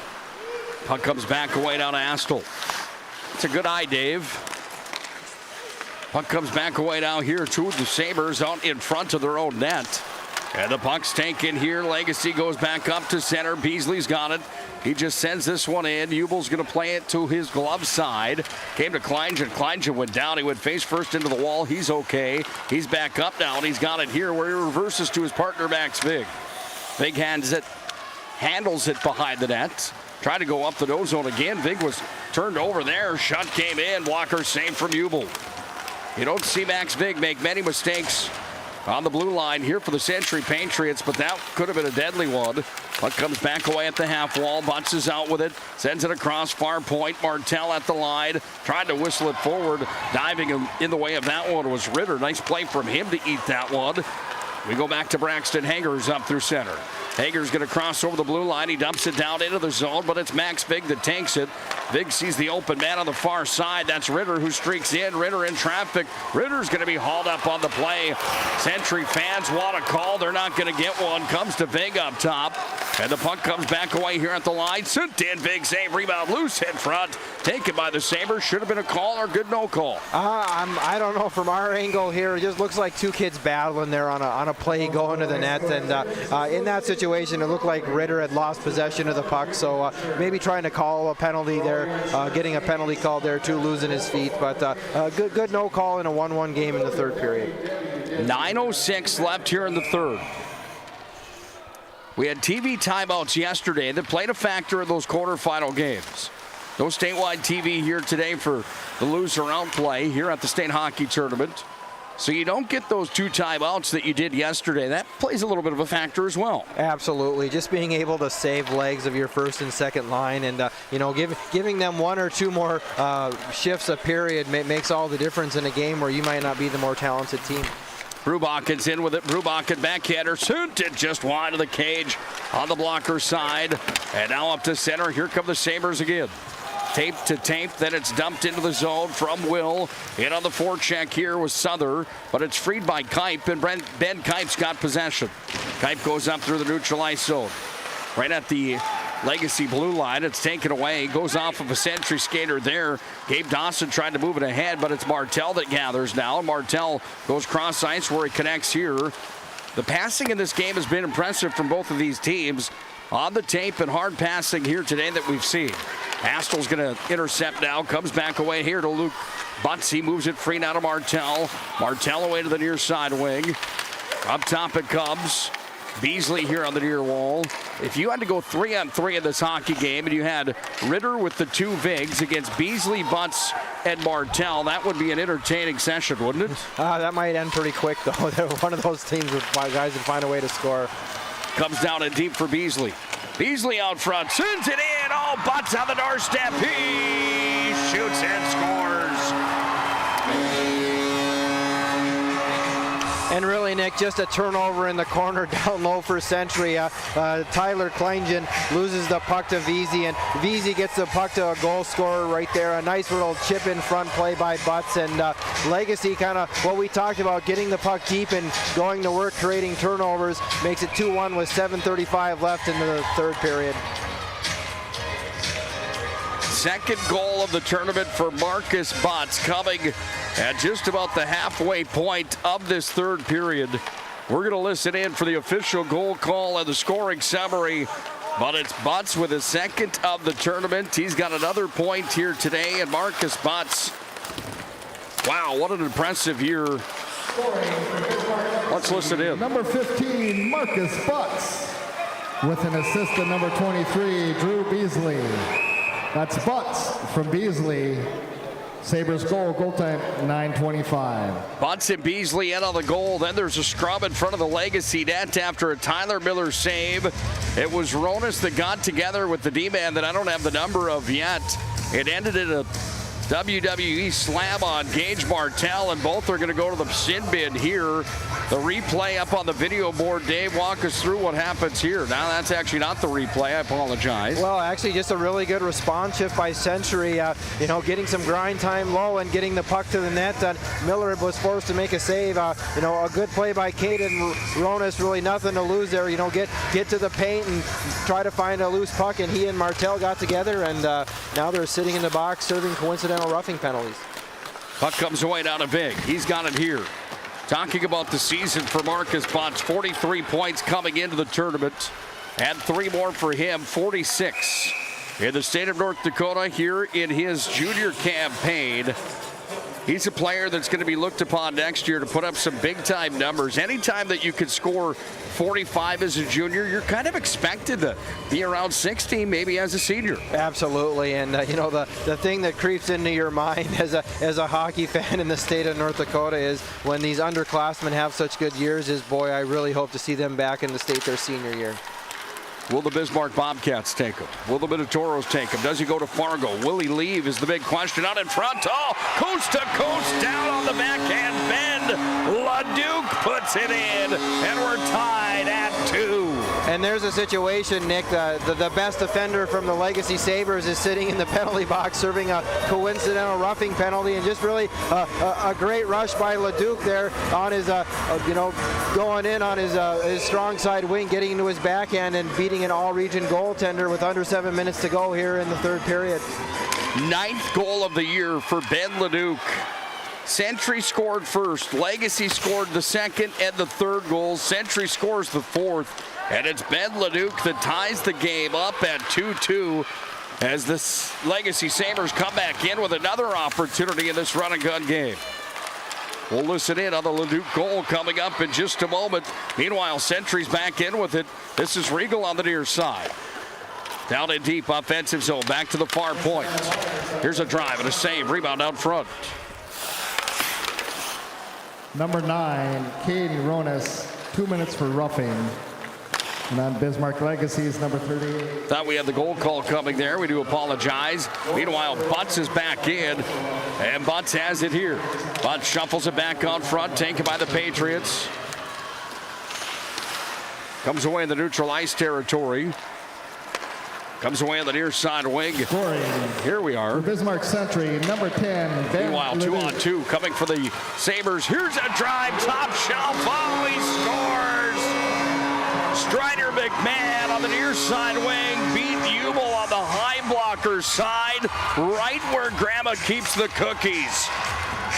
And that's one that Ubel is probably going to want back. The shot coming from just inside the top of the circle to his right. And, Nick, you have better eyes than me. I thought that went under the blocker, but if it did get up under the bar, a great shot. But one that Ubel saw all the way, and he's had himself a good game, but one here late in the third that he's going to want to make that save. What a shot that was. And it's a 3-2 tilt. Legacy on top on the BNC Bank scoreboard. BNC National Bank with locations throughout North Dakota and Arizona. BNC National Bank provides you with banking and wealth management services for your business and family. Visit them online today at bnc.bank. Well, this has been entertaining, to say the least. Yeah, Nick, these last 3 minutes here, we've seen, 3 goals scored in what was a pretty tight hockey game. 12, Strider McMahon. With an assist to number 15, Marcus Butts. That's McMahon from Butts. Sabres goal time 11-18. There's the official goal call inside the Ralph Engelstad Arena. Puck at neutral ice, taken by the Pats. They're going to dump it in. In after it on the far side wing. 1-1 after 2 here tonight. And now we've got ourselves a 3-2 game. Vig had it for a moment. Now it's launched to center. Here comes Butts, who's back in. Butts is going to take it on the far wing. He's going to be pinned up there. Comes back away down to the Century Patriots. Ritter across the neutral ice zone. Ritter's in on the 2-on-2. He's got Charlie Vig. Dropped it back here, but it's taken by Lucas Vasey on the back checking. And it comes out now for Ritter from the near corner. Whistled one in. Stick save there from Miller. Comes back now to Charlie Vig. Sends it around the end boards. All the way over to the near side where Ritter's got it at the half wall. Lead pass out front. Ends up going off the wall. Kipes got it. Sent in. Knocked down by the D-man, Joel Anderson. The puck's away on the near side wing. Puck's handled here by the Century Patriots. They've got it down underneath the net with Charlie Vig. Sent down front. Swept to the corner by the D-man Johnson in front of the Legacy net. 4:17 to play in the third. Puck's going to come up to center now for Beasley. Beasley's got it here. He's going to walk over the red line down the blue. Beasley forward with it. Comes away to Kipe, and Kipe's got it. He reverses it back here right out of the tape from behind the net to the near side for Heck. That starts the rush for Century up to center. But it's Vasey that dumps right back in. With the lead here is Josiah Will, he skated in after the puck, and he's got it tied up down to the glove side corner of Hubel. Underneath the net, sent down front, taken away here by the Patriots, and Ritter's got the wheels moving here. He carries into the offensive zone, stops out front, then fires one towards the blocker side. He missed, and the puck comes all the way back to center where Vig had it. Now it's going to come back away to Ritter on the near side wing, and a scrum there. And Ritter gets around Hoon, one-handed, gets it off to Olsen. Olsen, fan of the shot, coming in on the glove side, wrap around, loose in front. Max Vig on the doorstep, knock, knock, knock, and let me in. Doors wide open, Max Vig scores, and we're tied at 3. And really a nice job and a good cycle grind shift down low for the Patriots there. Century, Legacy's been playing the last couple minutes without Martel, and I was kind of looking over. He's chomping at the bit to get back out on the ice, but we went so long without a whistle. Legacy playing with 3 defensemen there for a prolonged period of time, and it hurts him as Century's able to dig in deep and get the game-tying goal. What a hockey game, and what a third period. This has been the highest scoring game for both teams in a game so far at the state tournament. Of course, Red River scored 7 yesterday in by himself. Charlie Vig takes it down off the ensuing face-off, dance through traffic, and Charlie Vig puts it past Miller. Hello, Charlie, goal number 9 of the year. And what an individual play there. Undressing the defenseman in the slot, walking in alone on the all-region goaltender and going up under the bar. What a response from the Century Patriots, and I think you might see Mario Lamoureux take a timeout here. No, he's not going to, but 3:13 left in the third, and the game has swung the other direction. What a dogfight this has been here today. Charlie and Max Vig, back-to-back goals off the ensuing face-off. What's the difference in the goal time for those two? We'll have to look and see. The record in this tournament is 6 seconds apart. Could have been much more than that. Here comes TJ Olsen back in for the Patriots. Take it back underneath the net where it's going to be handled here by Braxton Hager to the near side. Got it up to Beasley, then to Motz. Let's listen in. Maxon Vig with an assist to number 12, Hayden Ritter, and number 22, TJ Olsen. Ritter and Olsen are in on the goal. The 2's on the board. Century's got the lead, 4-3. Century goal, number 3, Charlie. 8 seconds. Missed the state tournament record by 2 seconds as Charlie Vig came down and tacked one in after Big Brother just did the same exact thing. Up top now. Century's got it in their own zone. They're going to start the rush to center. It's a 2-on-2. As back in with it comes Charlie Vig on the near side. Charlie hits the brakes down and deep on the near wall. Moves it free. Josiah Will carries back to center. Under 2 minutes to play here in regulation. Century leading Legacy here in the showdown today. 4-3 on the BNC National Bank scoreboard. We're going to have an icing here. And you call a timeout if you're Mario Lamoureux with 1:38 left here in regulation. I think it's probably a good opportunity to take a timeout, get some fresh bodies on the ice, and maybe get his goaltender out here. But looks like he's going to let it play on. Maybe he's going to wait for possession here or give his guys a little bit up. I think, yeah, he did take a timeout, Nick. There's the timeout we were expecting from Mario Lamoureux. Hub International Insurance brings you the timeout. Wow, what a game this has been. Dave, Century scored first of the second. Then it was Legacy that scored roughly, let's call it about 4 minutes later. In the third period, Legacy scored first. Then Century scored, then Legacy scored. Century ties it. And 8 seconds later, or 9 seconds later, it's Charlie Vig after his big brother Max just scored, and Century's got a 4-3 lead here with 1:38 left in regulation. Is this one over, or are we going to see more dramatics coming here from the round?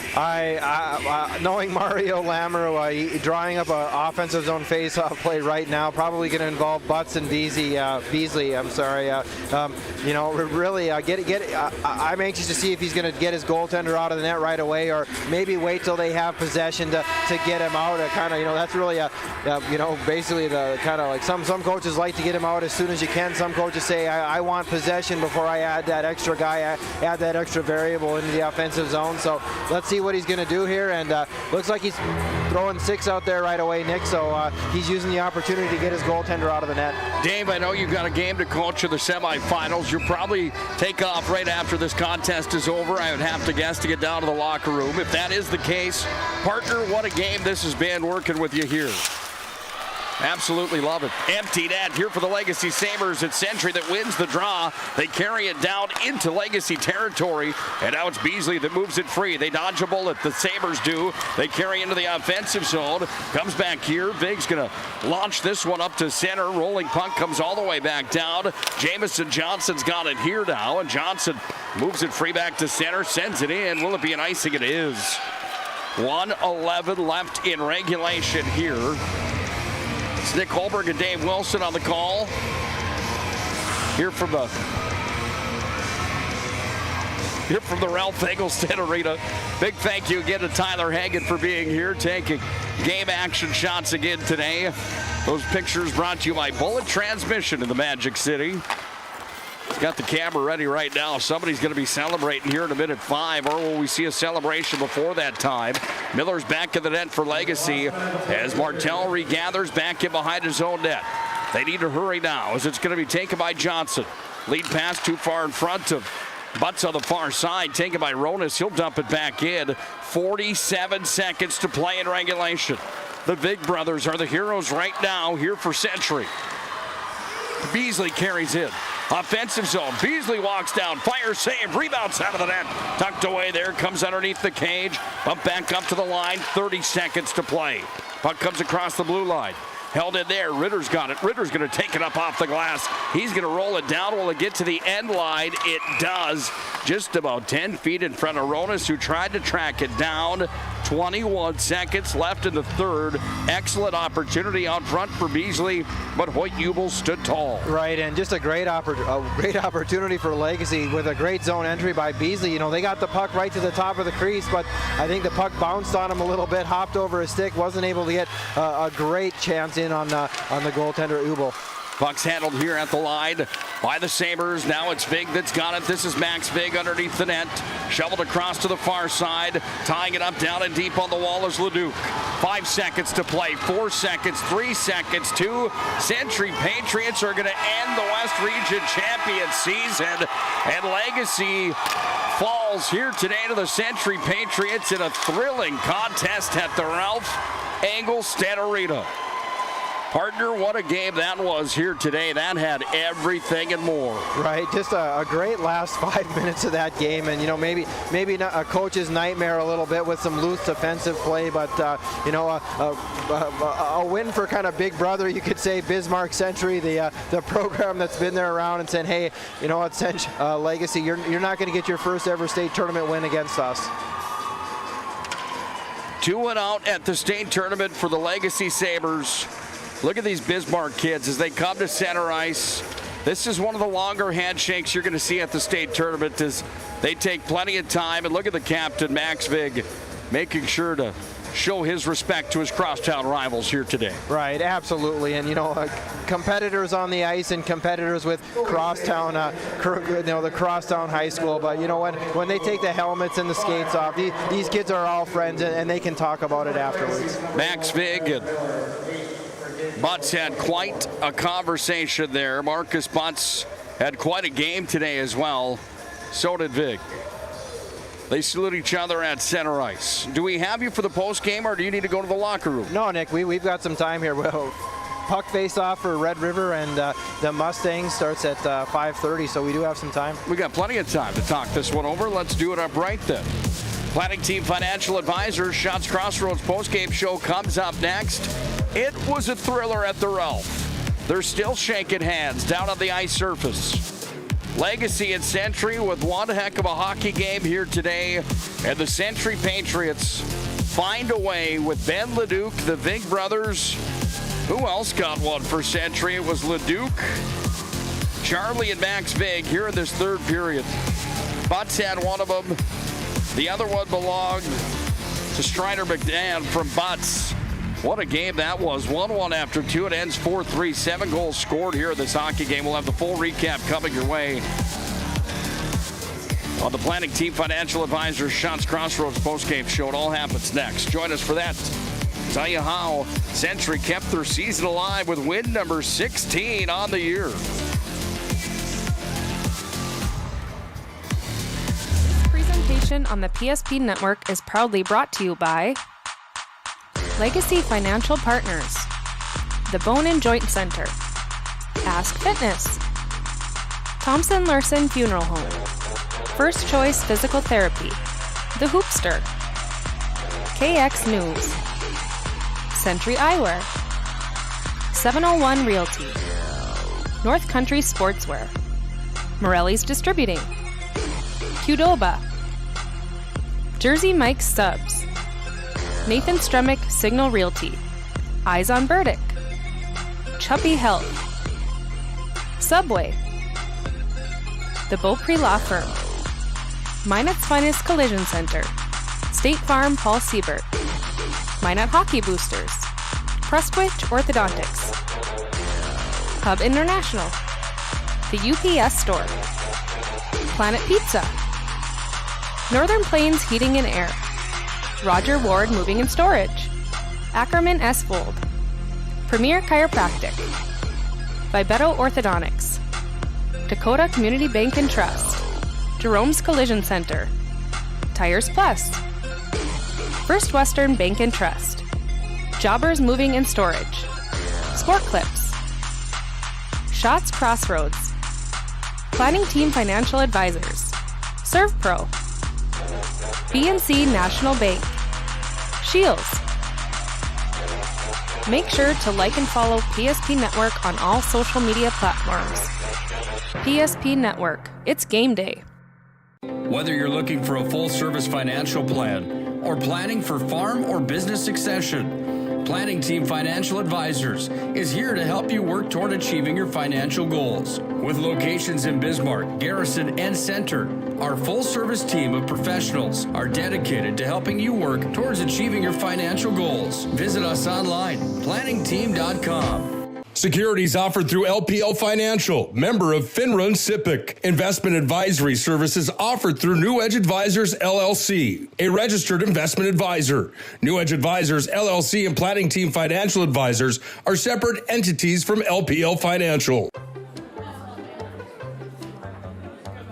Oh, easy, easy. I think I'm good.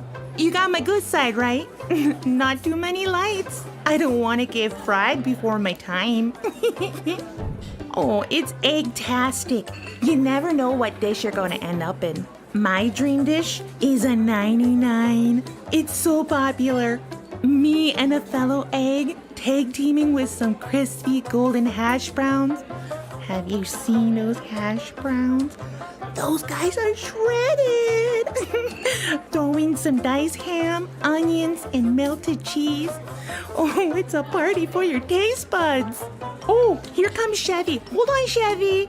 Did you guys get everything that you needed? 99. Here I come. Shots Crossroads. It's an excellent place to eat. It's time for the Shots Crossroads and Planning Team Financial Advisors postgame show. Now for a look at game stats and analysis. Let's go to the postgame show.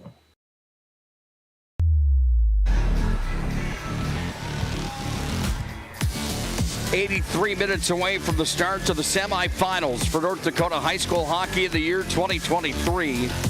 And the Red River student section already filling up the seats here at the Ralph Engelstad Arena. And those kids were treated to one heck of a hockey game here today that featured an outburst of goals that started at 10:13 of the third period and ended at 13:47. Look at that, Dave. 4 goals that came in a matter of 3 minutes and some change there in the third period of play. Century is victorious. They win today 4-3 over the Bismarck Legacy Sabres. Welcome into our Planning Team Financial Advisors and Shots Crossroads postgame show. Nick Holberg alongside of Dave Wilson. Shots Crossroads up in the Magic City. Well, they've got A delicious menu that includes a famous number 99. Team buses are always welcome at Shots Crossroads when you're in town for the matchups in the Magic City. You can order online as well at shotscrossroads.com. Try the banana cream pie. I'm telling you, it is delicious stuff. And Planning Team Financial Advisors in Western North Dakota. Whether you're looking for full-service financial planning for farmer business succession, Planning Team, or let me start over. Whether you're looking for full-service financial plans or planning for farmer business succession, Planning Team Financial Advisors is here to help you work toward achieving your financial goals. Visit us online, planningteam.com. Hard not to be a little wrapped up after that one here today, Dave, as it's the Century Patriots that take down the Legacy Sabres 4-3. The final score here today, overall, in an A to F rating from a fan's point of view here today, Dave. What do you give that hockey game in total? To me, that was one of the better games I witnessed all year. Yeah, that was a really good game, and what you might have seen with the Minot Jamestown game that lacked a little bit of grit and determination. An excited Century Patriot hockey team after they won that game, and a little bit of a dejected Legacy team. I mean, that game mattered to those kids, and you hear all along you end up playing in the sunshine bracket at the state tournament. It doesn't matter, and I've always hated that argument because anytime you're not at school on a Friday afternoon and you're playing at Ralph Engelstad Arena, that's a great moment to be in. So hats off to the kids. I thought that was an A hockey game. I mean, it's 1-1 until about 8 minutes left in the third period, and then things got a little bit wild west on us. But a good hockey game and a good finish for Century. That was a wild west showdown for a span of about 3 minutes there in that third period. Let's look at the full game reset now. And here's how it went down today at the Ralph Engelstad Arena. Winner moves on, loser goes home. It's an all-West region consolation bracket, but you get two teams, the number 3 seeded Century Patriots against the number 1 seeded Bismarck Legacy Sabres. These two teams matched up 3 prior times of the year. Legacy winning the last 2 by scores of 5-3 and 3-0. First one of the year was won by Century 6-5. And you get a crosstown rivalry like that, you're going to get a little bit of the rough stuff. But you're also going to get a hard-fought hockey game where nobody's going to back down and die, and that's what we had here today. Nobody scored in the first. There were 4 penalties handed out in that first period. Tyler Kleingen for a cross-check. Elliot Hoon for a trip. Easton Moose for a slash. Charlie Vig for a cross-check, but nobody scored on the ServPro power play, so that was all for naught. That didn't even matter. Shots in the first were 8-6, favoring Legacy. In the second, shots were 11-10, favoring Century. And in that second period, there were no penalties called, but there were 2 goals scored. Andrew Burbakken from Century ended up scoring at .353 of that second period. And for Brubakken on the season, that was goal number 15, a big one. But moments later at 7:10, it was Drew Beasley that came down and scored his 23rd goal of the season. That exchange of goals right there, Dave, was pretty exciting. And at that point in the hockey game, it almost felt like the next goal was going to win. Absolutely, and that was kind of a spot. There was almost 2 or 3 times there in the third period. He said, "Oh well, that's it. That's the game winner." But it seems like Century always had that response whenever Legacy got up, and really very very entertaining. And those games where they kind of shift the mold of kind of what you expect when a team gets a 1-goal lead late in the hockey game. For Century to score 2 goals within 8 seconds of each other late to kind of flip the tide and prevent Legacy from getting that first state tournament win, that was a pretty cool moment as a sports fan.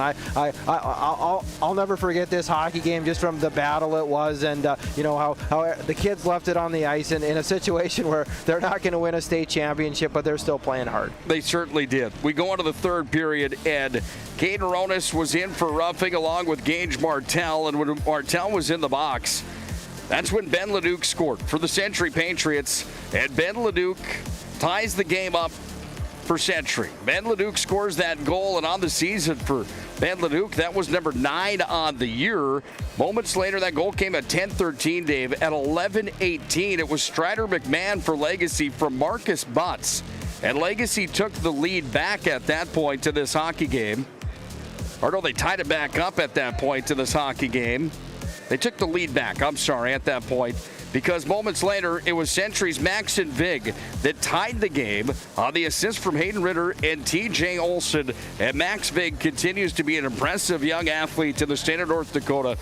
Point number 45 for him on the season as he tucked it home. And then on the ensuing faceoff, Max Vig got it to his brother Charlie. He goes down 8 seconds later and tucks it home. And Charlie Vig scores to take the lead for Century. Goal number 9 for the sophomore Charlie Vig. And that's how it ended here today. Total power plays in this game, 2 on each side. Neither team scored on the SurePro power play. Total shots on goal, 28-25. Century had the advantage in this contest. Quality scoring chances ended at 7-7. Total faceoffs won, 24 for Century, 18 here for Legacy. And 4-3 was the final when it was all said and done. You read that stat line, you look at how many goals were scored in the third period, how close we were through 2, how close we were when it all ended. I mean, in reality, even on the score sheet, that's about as close of a game as you're going to find. Yeah, absolutely. The shots, even the face-offs, the quality chances. Two good teams going at it here at the state tournament. Time to look at today's Jobbers Moving and Storage move of the game. Jobbers Moving and Storage, whether you're moving across town or across the country, Jobbers can help you with your moving and storage needs. Locations in Bismarck, Minot, Fargo, and Aberdeen. Find them online, jobberswarehouse.com. Move of the game for me today, well, when you get a game winner the way that we did today, Charlie Vig certainly has to be in that conversation. Some pretty goals in this game, but for me, Charlie Vig's goal from Big Brother Max at 13:47, the game winner to me is the move of the game. Right, and right off the face-off, gets a pass from Big Brother Max and undresses the Legacy defenseman, goes up under the bar of Tyler Miller, and that was it for Century. Time for today's MVP of the game. The MVP brought to you by our friends at Sport Clips of Minot and Bismarck. Sport Clips, where you can get the MVP haircut experience. Sign in with a hairstylist today. The MVP haircut experience brought to you by Sport Clips, and they bring you the MVP of the game today. Kind of hard to argue with Max Vig here today. Marcus Butts had quite a game here today. Drew Beasley had a big game. A lot of guys played really well here today, but Max Vig with the 2-point game in this contest and shutting down the All-West region tandem up front to Beasley and Butts for the amount of times he did here today. Is that a fair pick in your mind? Yeah, absolutely. And like you said, honorable mention to Marcus Butts, a kid that I was really excited to watch this weekend, and really a nice coming out party for him, getting a couple points in this tournament, getting a couple goals in both games that he played. The same goes for Beasley, just a kid that's really a slippery little player that goes along with Butts, and for those kids are only juniors, so they've got another, or Beasley's a sophomore, I should say, though, more time together if they want. And actually both of these lineups are pretty young, but excited to see what those two can do. But yeah, Max Vig probably played 30 plus minutes out there for the Patriots, logged some long shifts, and when push game to shove, he got the game tying goal and got the assist on his brother's game winner. Max Vig, congratulations. You've got the MVP of the game award brought to you by Sport Clips. Well, the Legacy Sabres end their season at 17-8-1 after taking second in the conference at the end of the regular season. They win the West Region Crown at the WDA tournament. They're going to graduate only 4 players, Dave. Matt Souther, Josiah Will, Braxton Wetzel, and Sam Stanton. One more there, Talon Farland on that list as well. Congratulations on excellent hockey careers, gentlemen. Not easy to have your season and your career come to an end the way that it does today at Legacy High School. However, you can be proud of being a part of one of the better games we've seen all year, in a real dogfight that I don't think anybody has anything to hang their heads about in this showdown here today. Dave, your closing thoughts on this one before we set up the semifinals here tonight? Well, and like we said, for these two programs, I'm kind of excited to see what the future brings for next year, because you mentioned the 4 seniors that the Legacy Sabres had, and I just did a quick count here, and I only count 4 seniors on the Bismarck Century Patriots side as well. So you're looking at maybe the 1 and 2 seeded teams in the West region next year battling it out. It's going to be a lot of fun. Well, let's turn our attention to tonight, to the night bracket, the All-East Region semifinal. Semifinal number 1, West Fargo Cheyenne taking on Grand Forks Red River. The Big Red Machine trying to go back-to-back here this year. Is that right? Back-to-back. They lost in Central the last time the state tournament was here in overtime. It would have been a three-peat when these seniors were, these really good group of seniors for Red River were sophomores, but they lost to Central, but got it last year. Looking for a repeat this year. This will be back-to-back for Red River if they can get through West Fargo Cheyenne tonight. And then Davies and Fargo South Shadley. The Grand Forks schools and the Fargo and West Fargo school come together here tonight. I know you're coaching for West Fargo Cheyenne tonight. Let's be realistic in this one with Red River and West Fargo Cheyenne. You've played them twice already this year.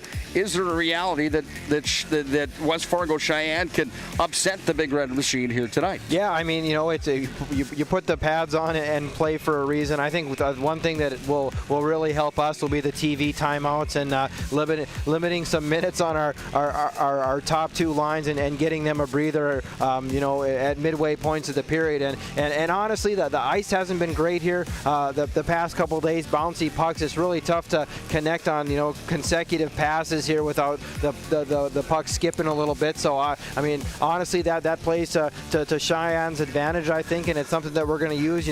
Use the glass, use your teammates, but you got to be ready to handle a puck and just make the smart, easy play. You've got an all EDC goaltender tonight that you're the goalie coach for. Look for him to be big tonight if you guys want to win as well. Absolutely, and he knows we're going to get outshot. He knows that they're going to grind away and have a lot of ozone possession on us. For him, it's just neutralizing their chances, and I say it 1,000 times, taking the air out of the balloon. Just anytime you can get a whistle, let's get a whistle. And I like that he's a loud, confident leader back there, communicates well with his teammates, and for Cheyenne to get our first ever win against Red River, he's going to have to be special. Think about that. That's a Red River Machine that looks to be big here tonight. That would be a fun one to see if Cheyenne can get a victory over the hometown Red River Rough Riders. Davies and Fargo South. What can we expect in that one tonight? Kind of the same thing you'll see with Red River and Cheyenne. I think South is going to carry the play. They played a couple times this year. Davies did get them 1-0 the last time the two teams met, but Gavin Erickson had a 40 save shutout at that game at the Farmers Union Center at the Shields Arena complex, and he was really good. Davies has really good goaltending. Noel Osanowski is a kid I've been really high on all season long for them. Just a really strong goaltender there. So I see a good physical hockey games with the South Side kids and the Shanley kids that all live by each other and know each other really well. So I think a good one-goal hockey game that you probably see going to some overtime as well. It's going to be a lot of fun tonight. Best of luck in your game. Thanks again for joining me here today. Will we have you for the fifth place game tomorrow with Jamestown and Legacy? Absolutely. Looking forward to it. Dave will join us for the call of that one and the call of the state title game tomorrow night on the PSP Network, depending on whether or not Dave's team is in the state title game tomorrow night. Red River loses to West Fargo Cheyenne. It will be a solo mission tomorrow. If Red River wins tonight, Dave will join me for the title game tomorrow. Partner, heck of a job. A lot of fun. Great to see you and work with you again here at the state tournament, my friend. Oh, absolutely, and really the treat is for me. I getting an opportunity to be back here after it seemed like kind of a few years hiatus, watching my kids grow up a little bit and not coaching or anything. It's really been a treat to sit up here and to be down at ice level coaching. Just for me, just kind of a dream weekend. Things have gone. It's been really fun so far. A lot of fun still to be had. It's only 4:30 on a Friday night. We've got more hockey coming your way. Join us for the radio calls tomorrow, the 5th and first place games. Statewide TV tonight for the semifinals. Legacy's season is done. So is mine. That means Jamestown and Century play for 5th tomorrow. We'll have the call for you on the PSP Network. Until then, Nick Holberg signing off. Have a great night, and God bless. Whether you're looking for a full-service financial plan or planning for farm or business succession, Planning Team Financial Advisors is here to help you work toward achieving your financial goals. With locations in Bismarck, Garrison, and Center, our full-service team of professionals are dedicated to helping you work towards achieving your financial goals. Visit us online, planningteam.com. Securities offered through LPL Financial, member of Finrun SIPC. Investment advisory services offered through New Edge Advisors LLC, a registered investment advisor. New Edge Advisors LLC and Planning Team Financial Advisors are separate entities from LPL Financial. Our stylists are trained to understand the nuances of cutting men's hair. Less pomp, more adore, huh, Brittany? Square face wavy hair. Mid fade with a textured top. Finish it off with a hard part and taper that neckline, coach. Cowlick, what's the move? It's not just all about hard work here. Hit all. 7, pressure, points, yeah! It takes expertise to be a sport clip stylist. Here. That's the spot. Right there, huh? Sport Clips, the pros in men's hair. Are you moving your business or your home across the town or across the country? We know it can be stressful. To ensure your possessions arrive on time, intact, and on budget, make your move with Jobbers Moving and Storage. Jobbers can help you with every aspect of your move. With our efficient step-by-step approach to move management, we can tailor a plan to suit your needs and schedule. With locations in Bismarck, Fargo, Minot, and Aberdeen, Jobbers Moving and Storage is your choice. Visit jobberswarehouse.com. It's Jobbers Moving and Storage. Oh, easy, easy. I think I'm good. You got my good side, right? Not too many lights. I don't want to get fried before my time. Oh, it's egg-tastic. You never know what dish you're going to end up in. My dream dish is a 99. It's so popular. Me and a fellow egg tag teaming with some crispy golden hash browns. Have you seen those hash browns? Those guys are shredded. Throw in some diced ham, onions, and melted cheese. Oh, it's a party for your taste buds. Oh, here comes Chevy. Hold on, Chevy. Did you guys get everything that you needed? 99. Here I come. Shots Crossroads. It's an excellent place to eat.